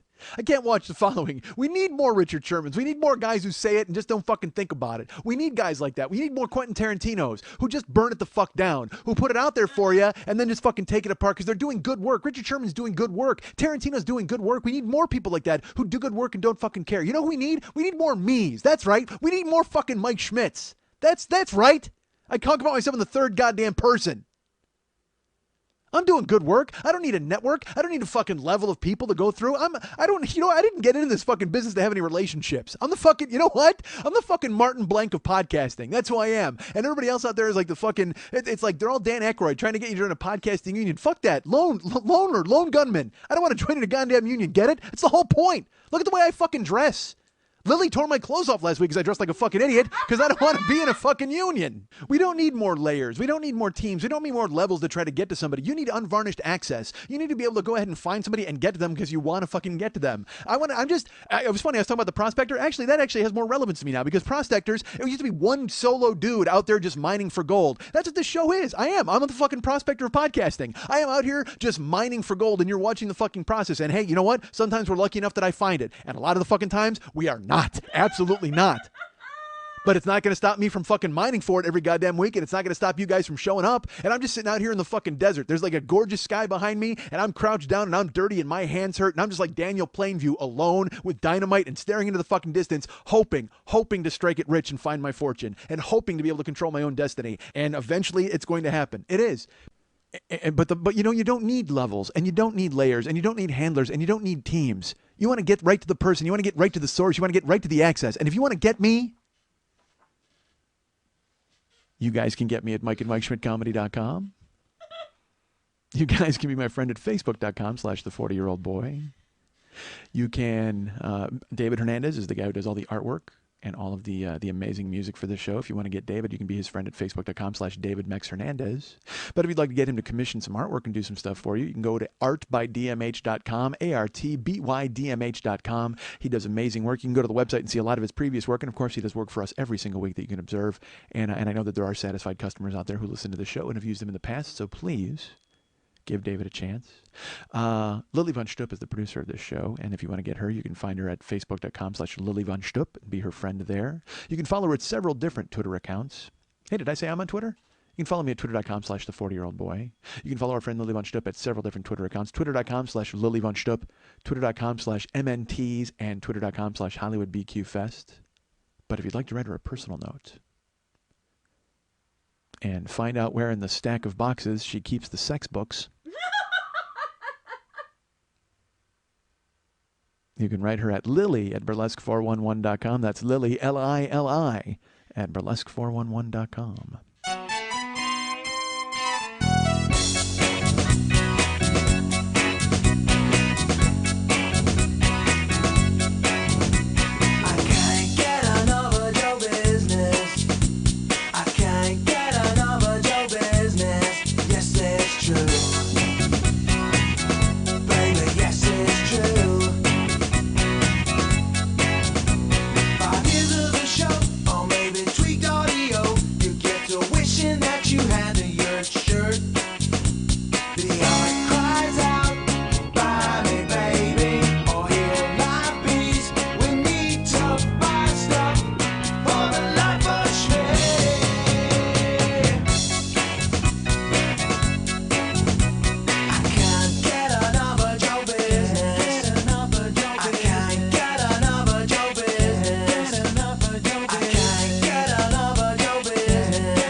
Want to remind you folks about the Monday Night Teas every night at the 3 Clubs, every Monday night at the 3 Clubs on Santa Monica. If I thought it was every night, you probably have to change the name of it.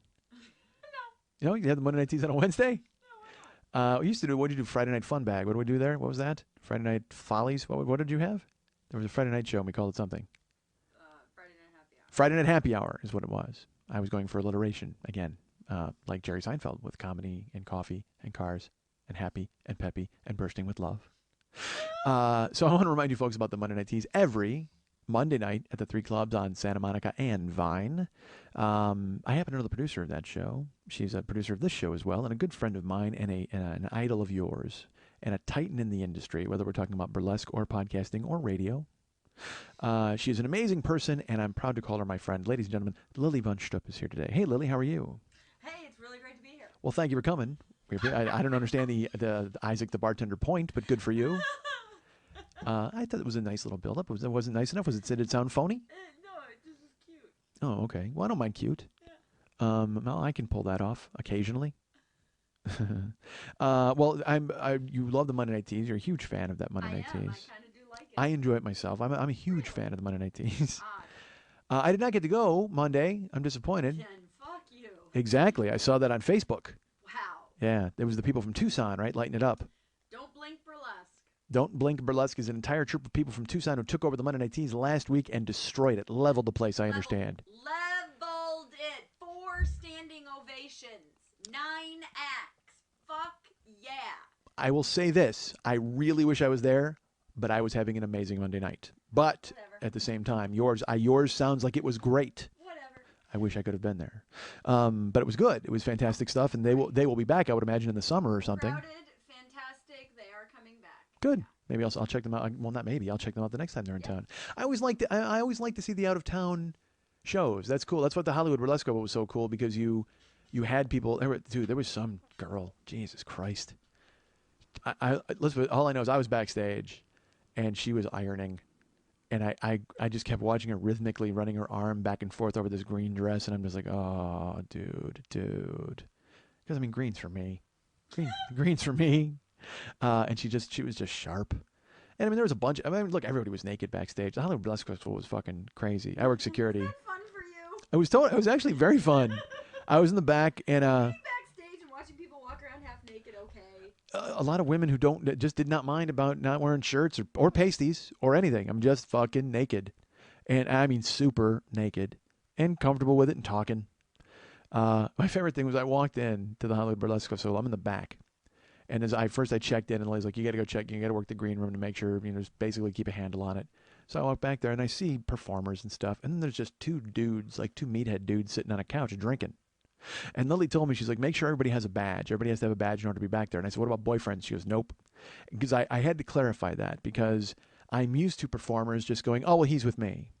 And unless they have a pass, I'm very sorry, they're not with you because I have strict orders to not let anybody back here. And it's you always feel like a fucking dumb fuck doing that. But, let's put it this way. When you work for a club or you're bouncing in an actual club, you at least have the power of the club behind you. Ostensibly, I mean, the House of Blues would always sell you out. It's not a joke. If one celebrity showed up and he had 8 people with him, and he said, "Oh, these 8 people are with me," and you went, "Sorry, you can come in because you have a pass, but they don't," they go, "What the fuck are you talking about?" And then the manager would come up and go, "Oh, he's fine," and they would let all 8 people in because they want the celebrity there. And again, I understand that. I wasn't like getting a hard on off of you can't come in or I don't give a fuck. If you want to come in and party, I would let everybody fucking in. But I've been told that nobody who you know why, dude, celebrity guy with 8 fucking friends, because the next 8 people who don't have passes, if I let them in, are going to come up to you and ask for autographs, motherfucker. So that's why I'm trying to keep people out of your hair. And then when you bring 8 people in, it fucking mucks up the works. But at a club, supposedly they're gonna back you up. But I was worried about the Hollywood Burlesque Festival because Lily was, stretched thin. Like, like if you took a balloon and stretched it like a mile, you could read through it. And that was Lily because she had things in the front and things in the back and performers and the venue. And she had every ball was in the air. And Lily had her hands on all of them, which is just how she likes it. So I made it very clear to her. I said, listen to me, you need to tell me what I can and can't do. And am I throwing people out? Am I kicking people out of the, can I do that? She goes, yeah. She goes, nobody's back there without a pass. And if they don't have a pass, get them the fuck out of there. And I don't fuck around with business, Lily. So I'm like, all right, I'm done. Because Lily's the final word. That was another thing at the Burlesque Festival. There were a couple other people with headsets or a couple other people with clipboards, and they wanted to pretend like they ran something and they could tell me what to do. I answered to fucking Lily, and that was it. That's so funny. That was it. Because I knew you ran the show. I mean, I'm not going to fucking listen to anybody else. So I went in the back, and Lily had her friend Yachty back there, kind of keeping an eye on the green room, sort of working security, but not really, because Yachty's a woman. And she knows a lot of the performers, so she was basically in a meet and greet capacity. She wasn't really kind of cracking down on anybody. She was just helping in the back, kind of organize people and keep them all focused on what was happening. Because, you get a bunch of naked fucking performers, all sorts of crazy shit can happen. So I come in the back, I see Yachty, I say hi, and then I go around the room and I start checking passes. So I'm approaching naked people and the things. I know the local burlesque people and they know me, so I'm able to say hi. And I'd asked Lily too. I said, I know people that are performing. What if there are local people who aren't performing? She goes, get them out. So we were very lucky in that that was not the case. The performers were very well behaved and really cool, and they respected everything. And there was a reason, because again, they're all fucking naked back there. It's just a room full of hot girls naked. So I walk over, and all of a sudden there's this couch that's in one part of the room, and there's these two dudes. Like one of them's wearing Bermuda shorts, and there's another guy with just like a jacket and a hat on, and they're drinking beers, and they're just talking to like performers and women, and they're just So I walk up to them and I go, "Hey, you guys got passes?" "Oh no, bro, we live here." Uh, I'm sorry. You live in a theater? "Yeah, there's a room up there and I rent it. So yeah, this whole space is my space." I go, "Well, I've been told it's not. I've been told this is a space for performers, and if you don't have a pass, you're not allowed back here." "Well, bro, that's I live back here." I said, "Okay, well, that's no problem. I'm not going to argue with you, but I'm going to go find the boss, and then I'll clear the air." Because again, folks, I would have just grabbed the guy and thrown him out the fucking door, but he lives there as a compelling argument to let him stay. So I looked at Yachty and I go, "Stay here. I'll be back." And I went around the front. And again, I did not want to do this because, again, I wanted to be the guy who just had power to do what I wanted back there and keep it orderly. And not because I want power, but just because I don't want to bother Lily with this shit all the fucking time. And we had no radio. I had no fucking radio, so I'm supposed to go. So I had to keep schlepping to the front of the house and then to the back of the house.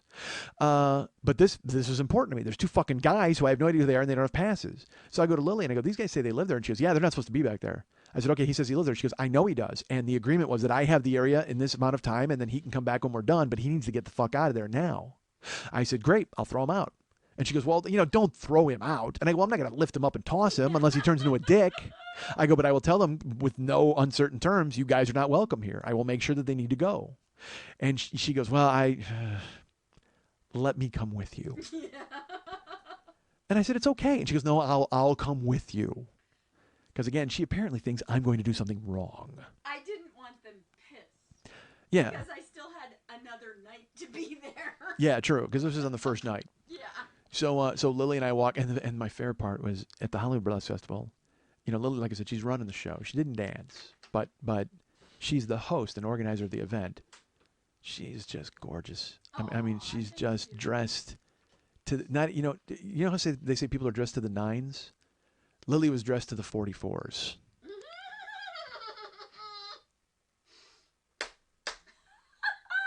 I mean, it was just Lily and a shelf that would not fucking quit.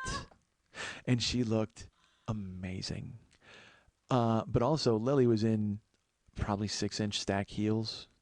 And so she's taller than me. And she's got big hair, too, which doesn't hurt. So we go walking to the green room, and in my head, I'm almost like, I just wanted permission from you. Now I have muscle. Like, now I have actual backup. So we're walking, and she's bigger than me. She literally is just, she's looming over me, and I'm like, Jesus Christ, I'm actually kind of glad she's coming with me now. Because now if there's a scrap, I know I can handle myself. If I got a rang-a-dang, I got this girl on my right. Let's do this. So we walked in, and then I stood by while Lily was very nice and diplomatic with them, but she told them in no uncertain terms, "You guys got to go."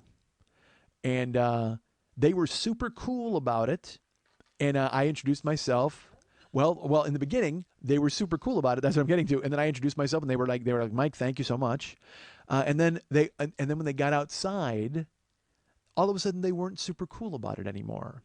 They were super cool in the venue, but the second they went outside and they realized, hey, it's cold out here, and we don't get to go into our house because the theater rented it out from under us. They got a little cranky outside. And so then they had conditions, and they said, "Look, we live upstairs. Nobody's allowed upstairs now."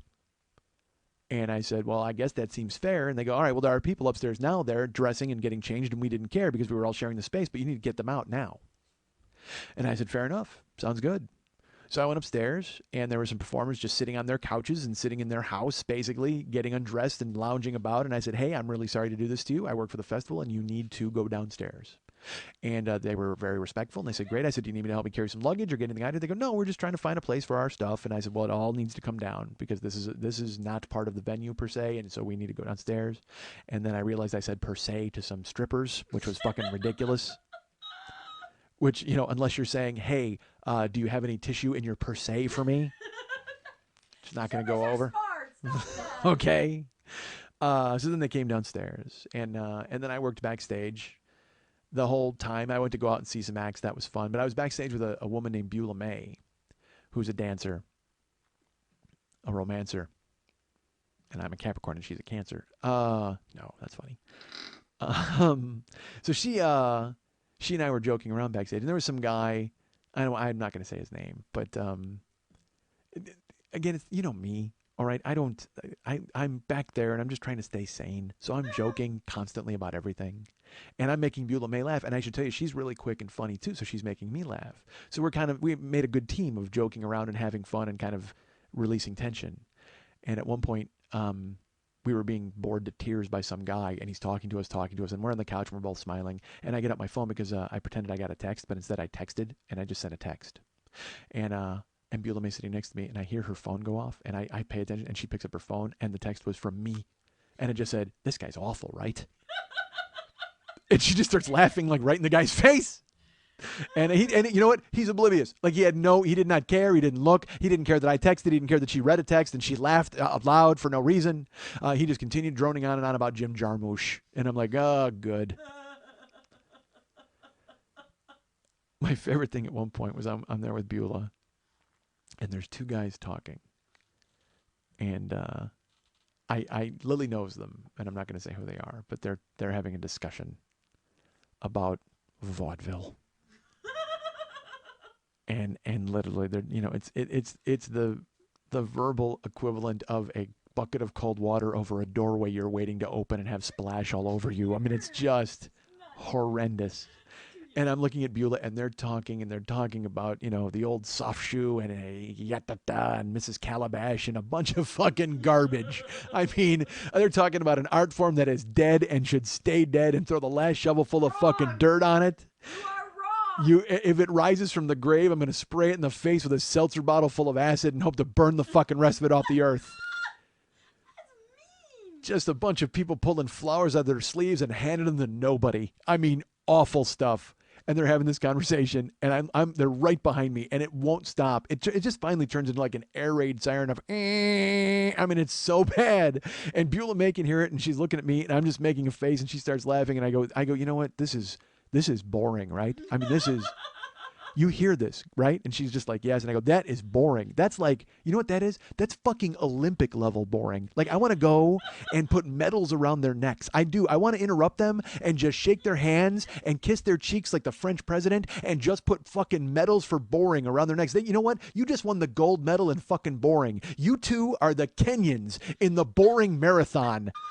And you finished 1-2, and here you go, take your fucking gold. God damn, this is awful. And I'm saying all this out loud, and Beulah May is laughing, and she's like, they're right there. Like, I don't care. This is boring. They're not listening to me. Are you kidding? They're debating Fatty Arbuckle and rape with bottles. I mean, they're going through off on that fucking conversation. They're all talking about Abbott and Costello and who's on first and placards and tripods, and holy fuck, you're joking, right? I remember back in the old steam engine days when Big Willie Dixon showed up with a flask. Oh, God, hang yourself. Hang yourself. Hang the DJ, hang yourself. But I love burlesque. So that was the rough part of it, but I like seeing all the out-of-town people, and it was nice meeting them, and that was totally fun. So I'm sad that I missed last week's show. But you have them. So now this week... Who cares? Well, here's my question to you, because look, let's plug this really quick. Our friend Lily von Stupp is performing, hosting, and teaching a class at the Vermont Burlesque Festival. I'm going to Popeye? At the Vermont Burlesque Festival. The old prospector says. Drive 2 miles to get my mail. All right, so. Yep. So you're at the Vermont Burlesque Festival. You are teaching a class on? Clothing as a prop. Have you ever been approached, or would you ever think to teach about burlesque as a business? I'm on a couple production panels. You should be doing that. Yeah. You really should be doing that. Yeah. You should actually offer it as an independent class, independent of a festival. You should just kind of offer it. I do. Well, I know you teach classes, but I thought they were stage classes. I teach a production class. And Okay. I do teach a basic business class. The problem is, people don't understand. They really need a tax accountant. They really need once you get to a point, it's a business. Yeah. And people don't want a business. Nope. No, nobody got into this to have a boss, as we've talked about many times. They're like, people are like Mr. Blonde. Every burlesque dancer's like, hey, I don't have a boss. Yeah. Nobody got into fucking burlesque to have a boss. Nobody became a stripper to have a boss. And you know what they love when you tell them that? Oh my gosh, I'll tell you what, I have found burlesque women very receptive to any sort of advice. All right, not that I'm giving it, of course. Hey, you should get naked faster. You should get even more naked. Can you take your skin off? I like bones. All right. I lose sight of what I'm saying when I talk to these ladies. A lot of them are very attractive. So you're going to and so you're hosting a show as well. Yes. And you're dancing as well. Yes. Triple threat. Teaching, hosting, dancing, flying, teeth, chattering, nipples hardening. Lots of nipples hardening. I think my vagina's gonna shrink. It's so cold. Yeah.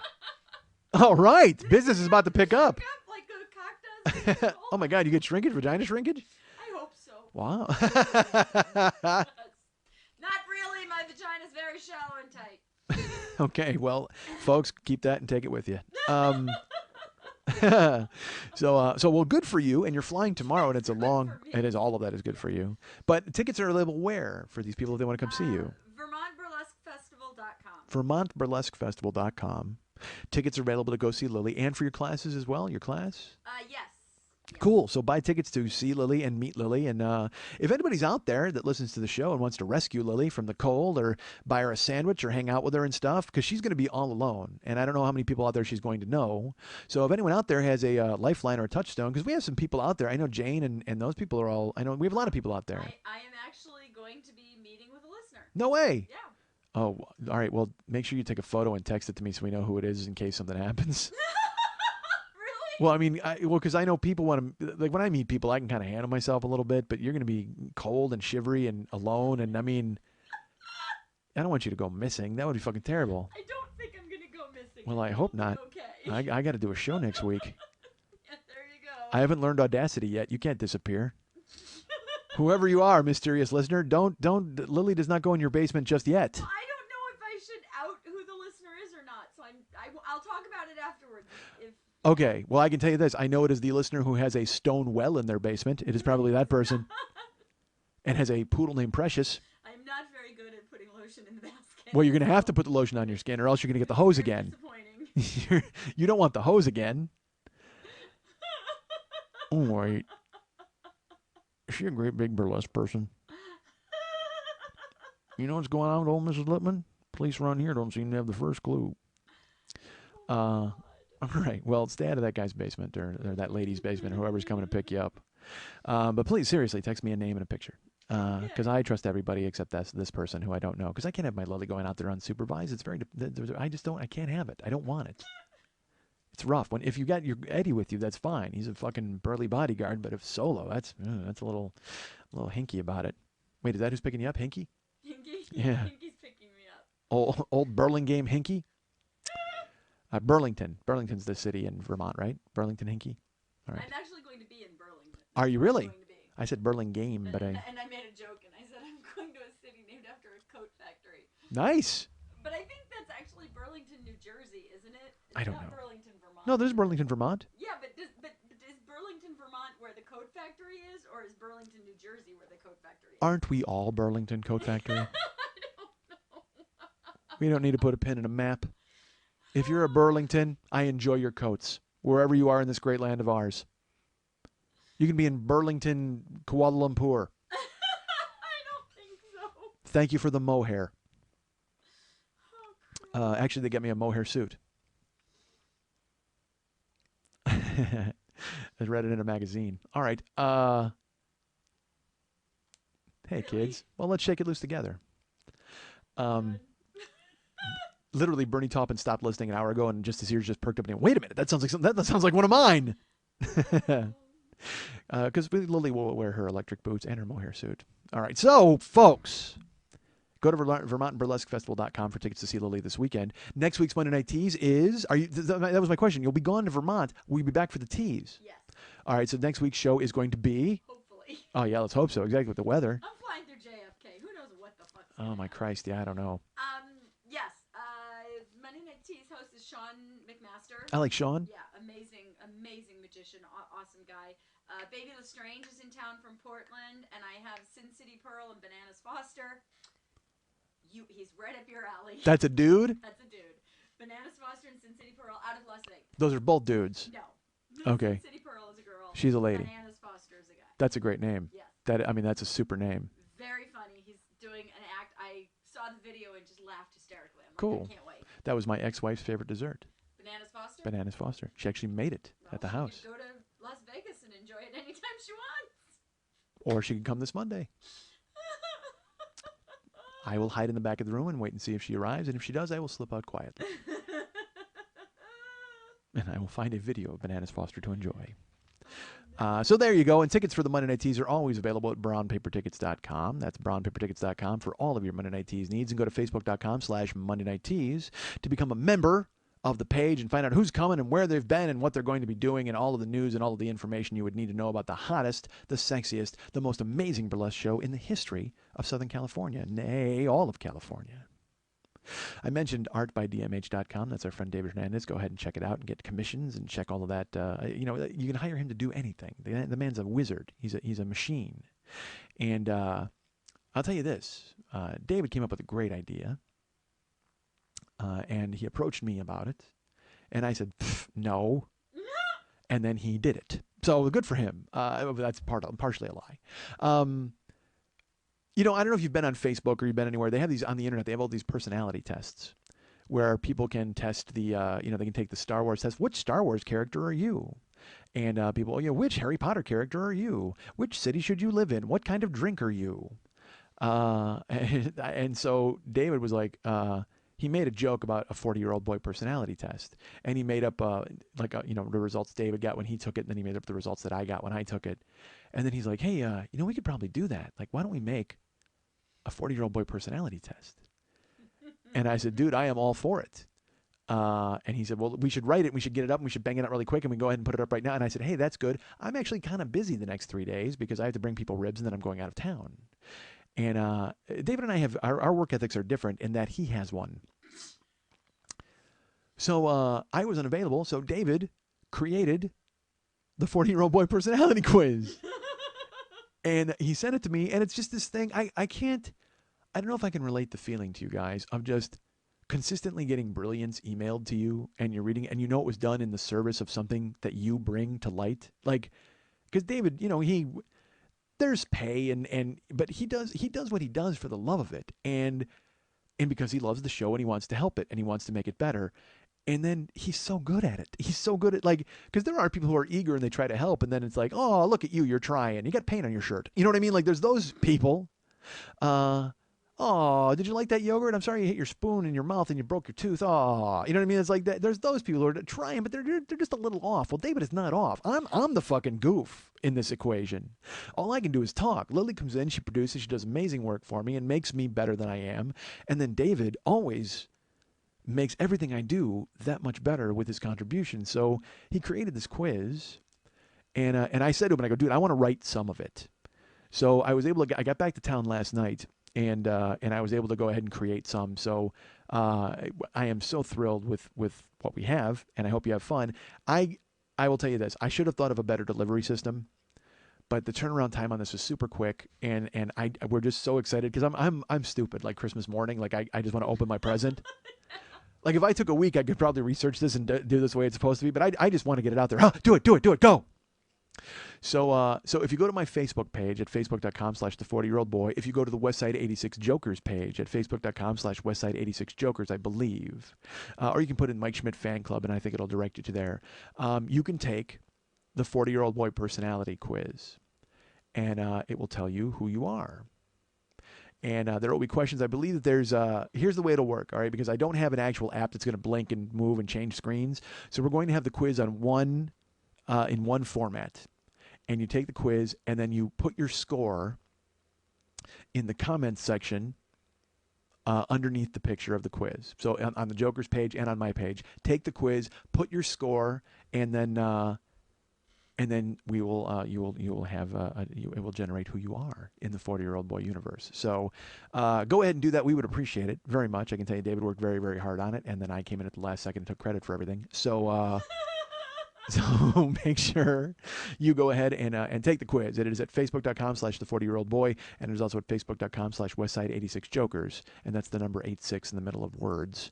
And then put your score in the bottom, and then we'll send. And we would love it if you would share them on your Facebook pages, and you would make them like your cover photos or anything like that, and so then then it kind of spreads it a little bit and maybe gets other people interested.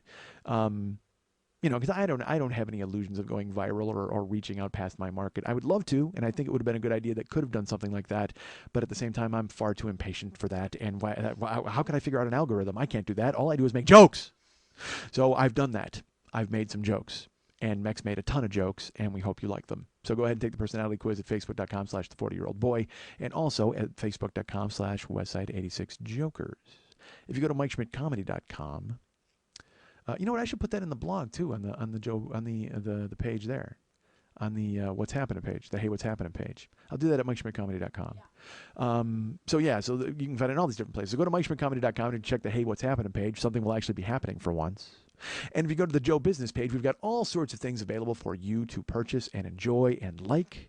Starting with the Yurt Dirt Dirt shirt, which is available. And I gotta be, whenever I do that noise, I think of my phone, because my phone makes that noise and it's so ridiculous. I was out of town. I was at Mike Ditka's restaurant in Chicago, and my phone was on the table, and the waiter's talking to me, and I was like, Yurt Dirt Dirt, Yurt Dirt Dirt. And he looks at it, and I'm just like, yeah, that's me and my dumb phone. I'm like, what else do you say? For fuck's sake. So yeah, that's available at joebusiness.com. The Yurt Dirt Dirt shirt is available in all sizes, no colors. The download of Schmitty Comes Alive, the download of For the Life of Schmitty, those are available. Artwork is available for the show. You can always check that out there and order individual art. Now, I will tell you this. If you have specific artwork that you like, I think PayPal gives you a spot where you can actually write the artwork that you want. There's a gentleman this week who ordered some artwork, and well, let's see if I can find his name. Where is it? It was down here. Michael Johnstone. Michael Johnstone ordered some artwork, and in the spot where it said, hey, what would you give a message? He just said, love your work. That's fantastic. You need to tell me what work you love and are paying for, because otherwise I'm just going to send you a hand-drawn stick figure of me saying, hi, thanks. And that's not really on you, I guess. It just sort of has a spot. So I'll write Michael this week and say, hey, dude, I need to know what artwork you're looking for. And also at the website, so we got artwork on sale, which is autographed by me and Lily and David. We've got the Yurt Dirt Dirt shirt. We've got the downloads, as I've mentioned. We've got year 1, year 2, year 3, year 4, year 5, all available individually or together as the UN of Evil box set. We've got tweakedaudio.com, who's been a huge supporter of this show throughout the years. tweakedaudio.com/40. If you want to go there and order some cool stuff, that's great. You can go to the Amazon store by clicking through the Amazon pennant and doing all of your Amazon shopping. We have a store too. Lily and I are going to get more active in that. I haven't been really kind of doing that because, again, like I said, Mex has got the work ethic and I don't.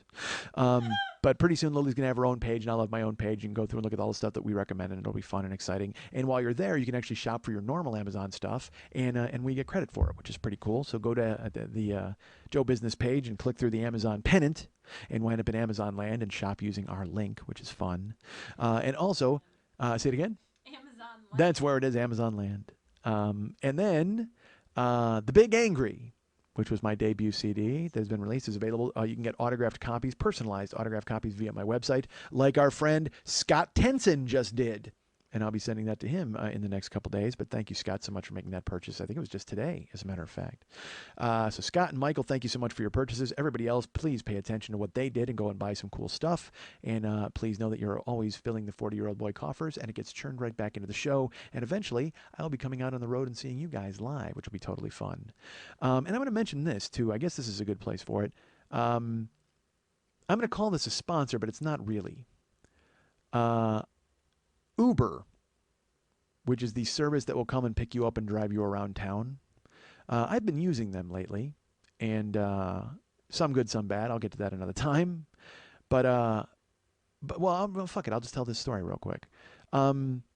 I've used Uber for some rides, and I took there's one particular route that I've gone a few times. Well, the first time I took it, a guy picked me up in his Prius. Uber, the way it works is you get the app on your phone, you order an Uber, and they tell you where the guy is, and he'll come pick you up, and then you're just driving with a person. You don't have to tip them, you don't have to do any of that shit. You give them your credit card, and they figure everything out. You can actually get a fair quote from them to find out how much it's going to be. It works out great. So the first time I got picked up was a guy who was super cool, and he drove me this particular route, and it was $16. That's how much it cost me for this particular route. And that was fine with me because it meant I didn't have to keep my car overnight at the airport 3 days, because that would have been fucking like, $60, and it just was convenient for me. So I said, you know what, that worked great. I'm going to do it again. So I was out of town this weekend, and I did the same thing, and I called Uber. It was like 4 a.m. They said, great, this guy will be there in 8 minutes. So this dude shows up, and he's driving a Honda Civic, and he pulls up and waves at me, and he gets out of the car, and he opens the door, and I am punched in the face by Paco Rabanne. I mean, he absolutely assaults me. It smelled like this car may have been made out of Renewsit material. Like, I thought it was going to sit in that squishy stuff that's inside of an air freshener. It was like that overwhelming. And I didn't know if it was him or the car or both, but it was definitely, it was both, because there was a two distinct scents. He was drenched in cologne. I mean, like completely submerged in it. And then he also had one of those big Crown air fresheners in his car. And I just figured the Crown was just shrugging. Like, why do you need me here, Paco? I mean, I get fucking... You literally, it smelled like he had the polo horse in the back seat. That's how fucking prevalent this cologne scent was. So I get in the car with him, and I know the route we're supposed to take, okay? And he's like, "What are where are you going?" And I tell him, and he punches it into his phone, which is not a good sign. Although I do that all the time, but you can tell your phone to give you the fastest route. And I'm just worried because now I'm going to stink when I get out of the car. I just want to fucking end this ride. So we share a wordless ride to LAX. I mean, we didn't talk at all, which is fine. I don't need a fucking friend. And it's 4 o'clock in the morning. I can lose myself in my phone. But the problem is, to get from where I was at, you can take a surface street all the way to LAX. But he goes backwards. He backtracks down the surface street to the 10, takes the 10 to the 405, the 405 to the Howard Hughes Parkway, and I'm in the car and I see it happening, and in my head I'm like, well, they gave me a fare quote, so it's going to be, $15-16. So he just goes, because I didn't know, I thought that's how Uber worked. They give you the fare quote, and that's what it is, and then everything's fine. So I go, if this guy wants to take this route, I wasn't late, I didn't give a fuck, and there was no traffic anyway because it was nighttime, so good. So he gets to the airport, and again, he was a nice person, I think, because he said hello, but we really didn't talk. I didn't get a vibe on his personality, and again, I don't need any fucking friends. So I get out of the car, and I grab my stuff, and I finally start breathing again. I get to the gate, and I get my Uber receipt, and it was $23 for the ride, which is $7 more than I planned on paying. And it says, feedback for your driver.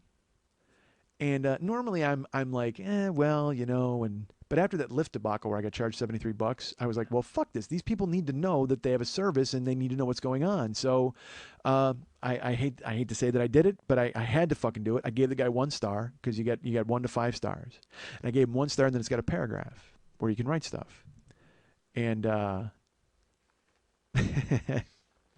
I mean, I didn't want to be a dick and sell the guy out completely, but at the same time, it's like he didn't really give a fuck about me, and he didn't talk to me, and he didn't ask me any questions, and so I just, in my head, I was like, well, you know what, just fucking, they need to know. So here's what I typed to Uber to let them know what was happening. Where is it? Is it here? God damn it, where is it? Okay. Blank and I shared a wordless cologne-drenched ride tonight. More disappointing was his choice of route. Instead of traveling via Surface Street, he added at least 6 miles to the trip by backtracking to the 10405. I've taken this ride before with Uber, and it was $17. Tonight, with zero traffic, it was $23. Between the price gouge and the heavy cologne, I may as well have taken a cab. Very disappointed. And an hour later, I got a note from Uber.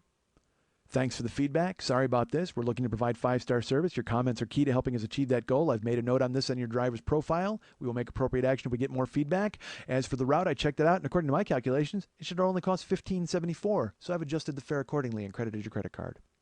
In an hour. At 4:30 in the morning, they jumped to it. They made the fucking adjustment and sent me an adjusted receipt. And it restored my faith in them as a company. And because, it is a little bit extra than you would pay for a cab, but I don't care because it comes right to you. The tip is factored in, and it's usually it's a cleaner car. So I was all for it. I liked it. We were going to use it in Chicago, but I didn't get to because there was a fucking swirling snowstorm, and it said he was 13 minutes away, and I didn't feel like waiting, so I got a cab. But then I used it when I got home. And I took it in Venice from the airport, and this guy took me the route that he was supposed to take me. And again, it cost me $15. And so Uber, I highly recommend it. And here's the thing. When I took it, they gave me a code. And my code this is a code that you can use when you get a ride. This will give you $20 off your Uber. Now, I should tell you, when I took Uber the first time, I used a friend's code, and my ride was free. It was a $17 ride. I had a $20 credit. So this is a $20 credit for Uber that you would use, and every time you use it, I get credit for it as well, so I can build up like a fucking Uber war chest and have it drive me all over the goddamn place. And my goal is to eventually have enough of you using Uber where it becomes like actually my second job, and I build up all these travel credits, and I don't have to find any plane tickets anymore. They drive me to gigs. I just have this fucking war chest at Uber, and they have to come get me, and they're like my personal fucking limo guys. So here's the code for Uber that I have. All of the letters are lowercase, okay? D21UI.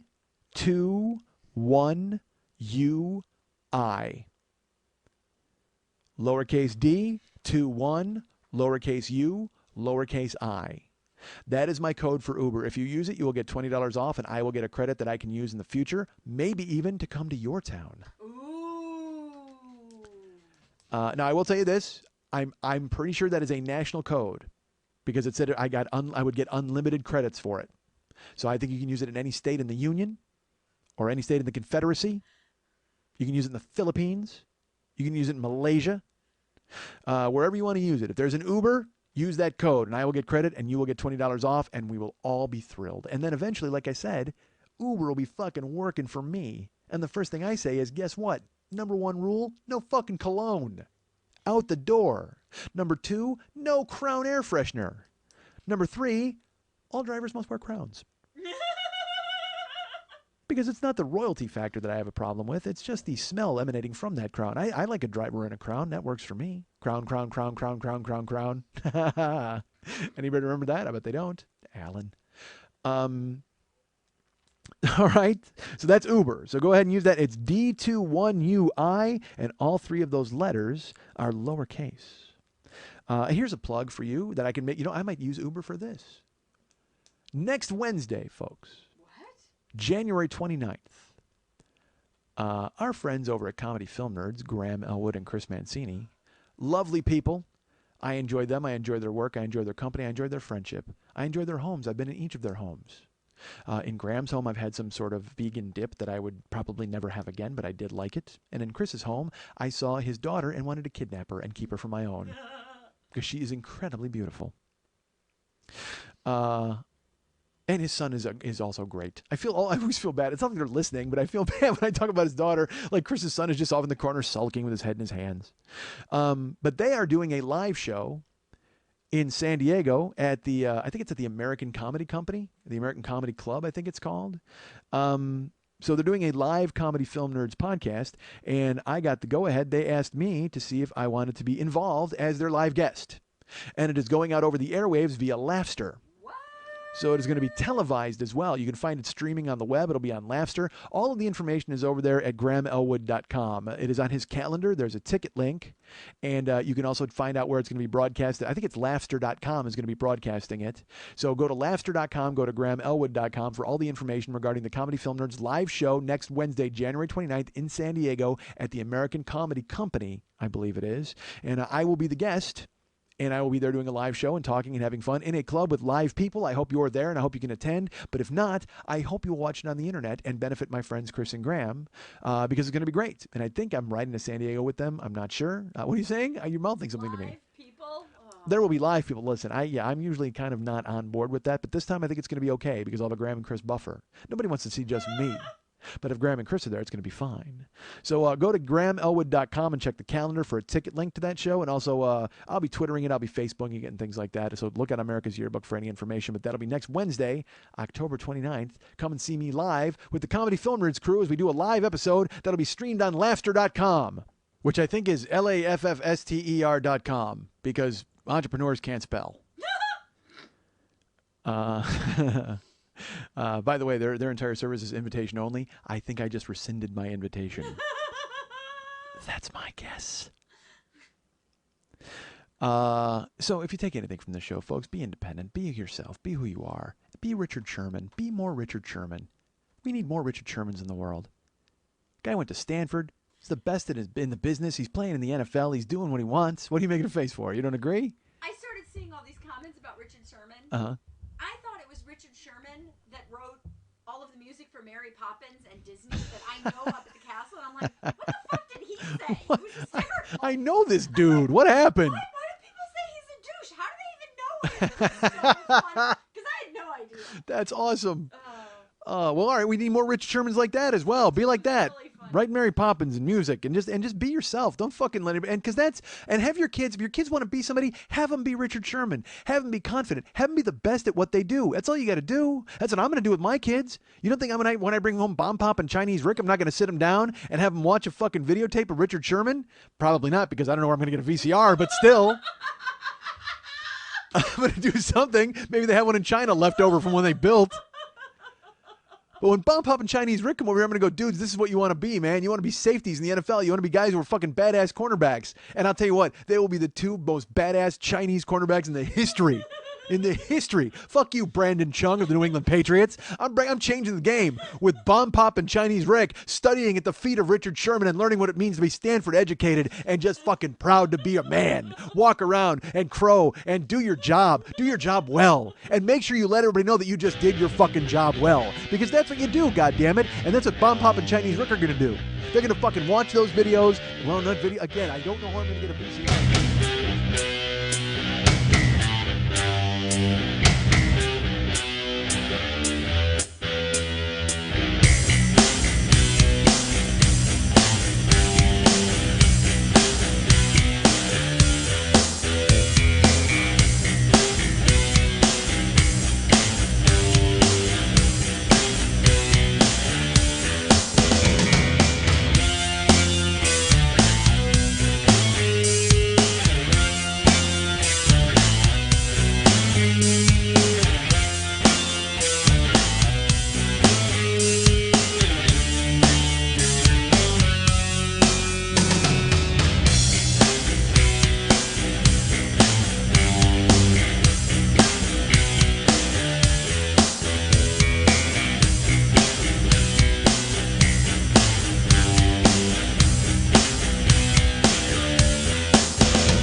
I'm human lunch meat. I'm nobody. I'm baloney in pants. God damn it. Why do I think I'm somebody special? Why do I think I'm anybody interesting? I'm not. All I bring to the table is everything that everybody else does, but louder.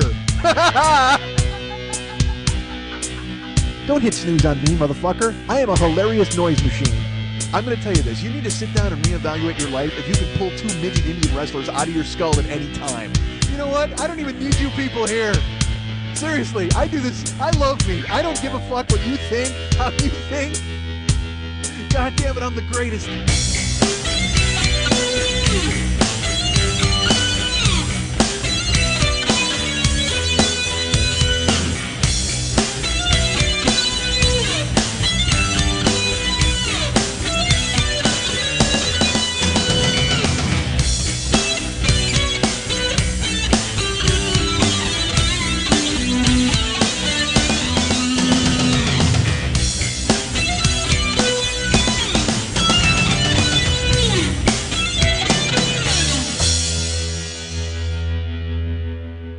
I can't go for Schmidt. No, no.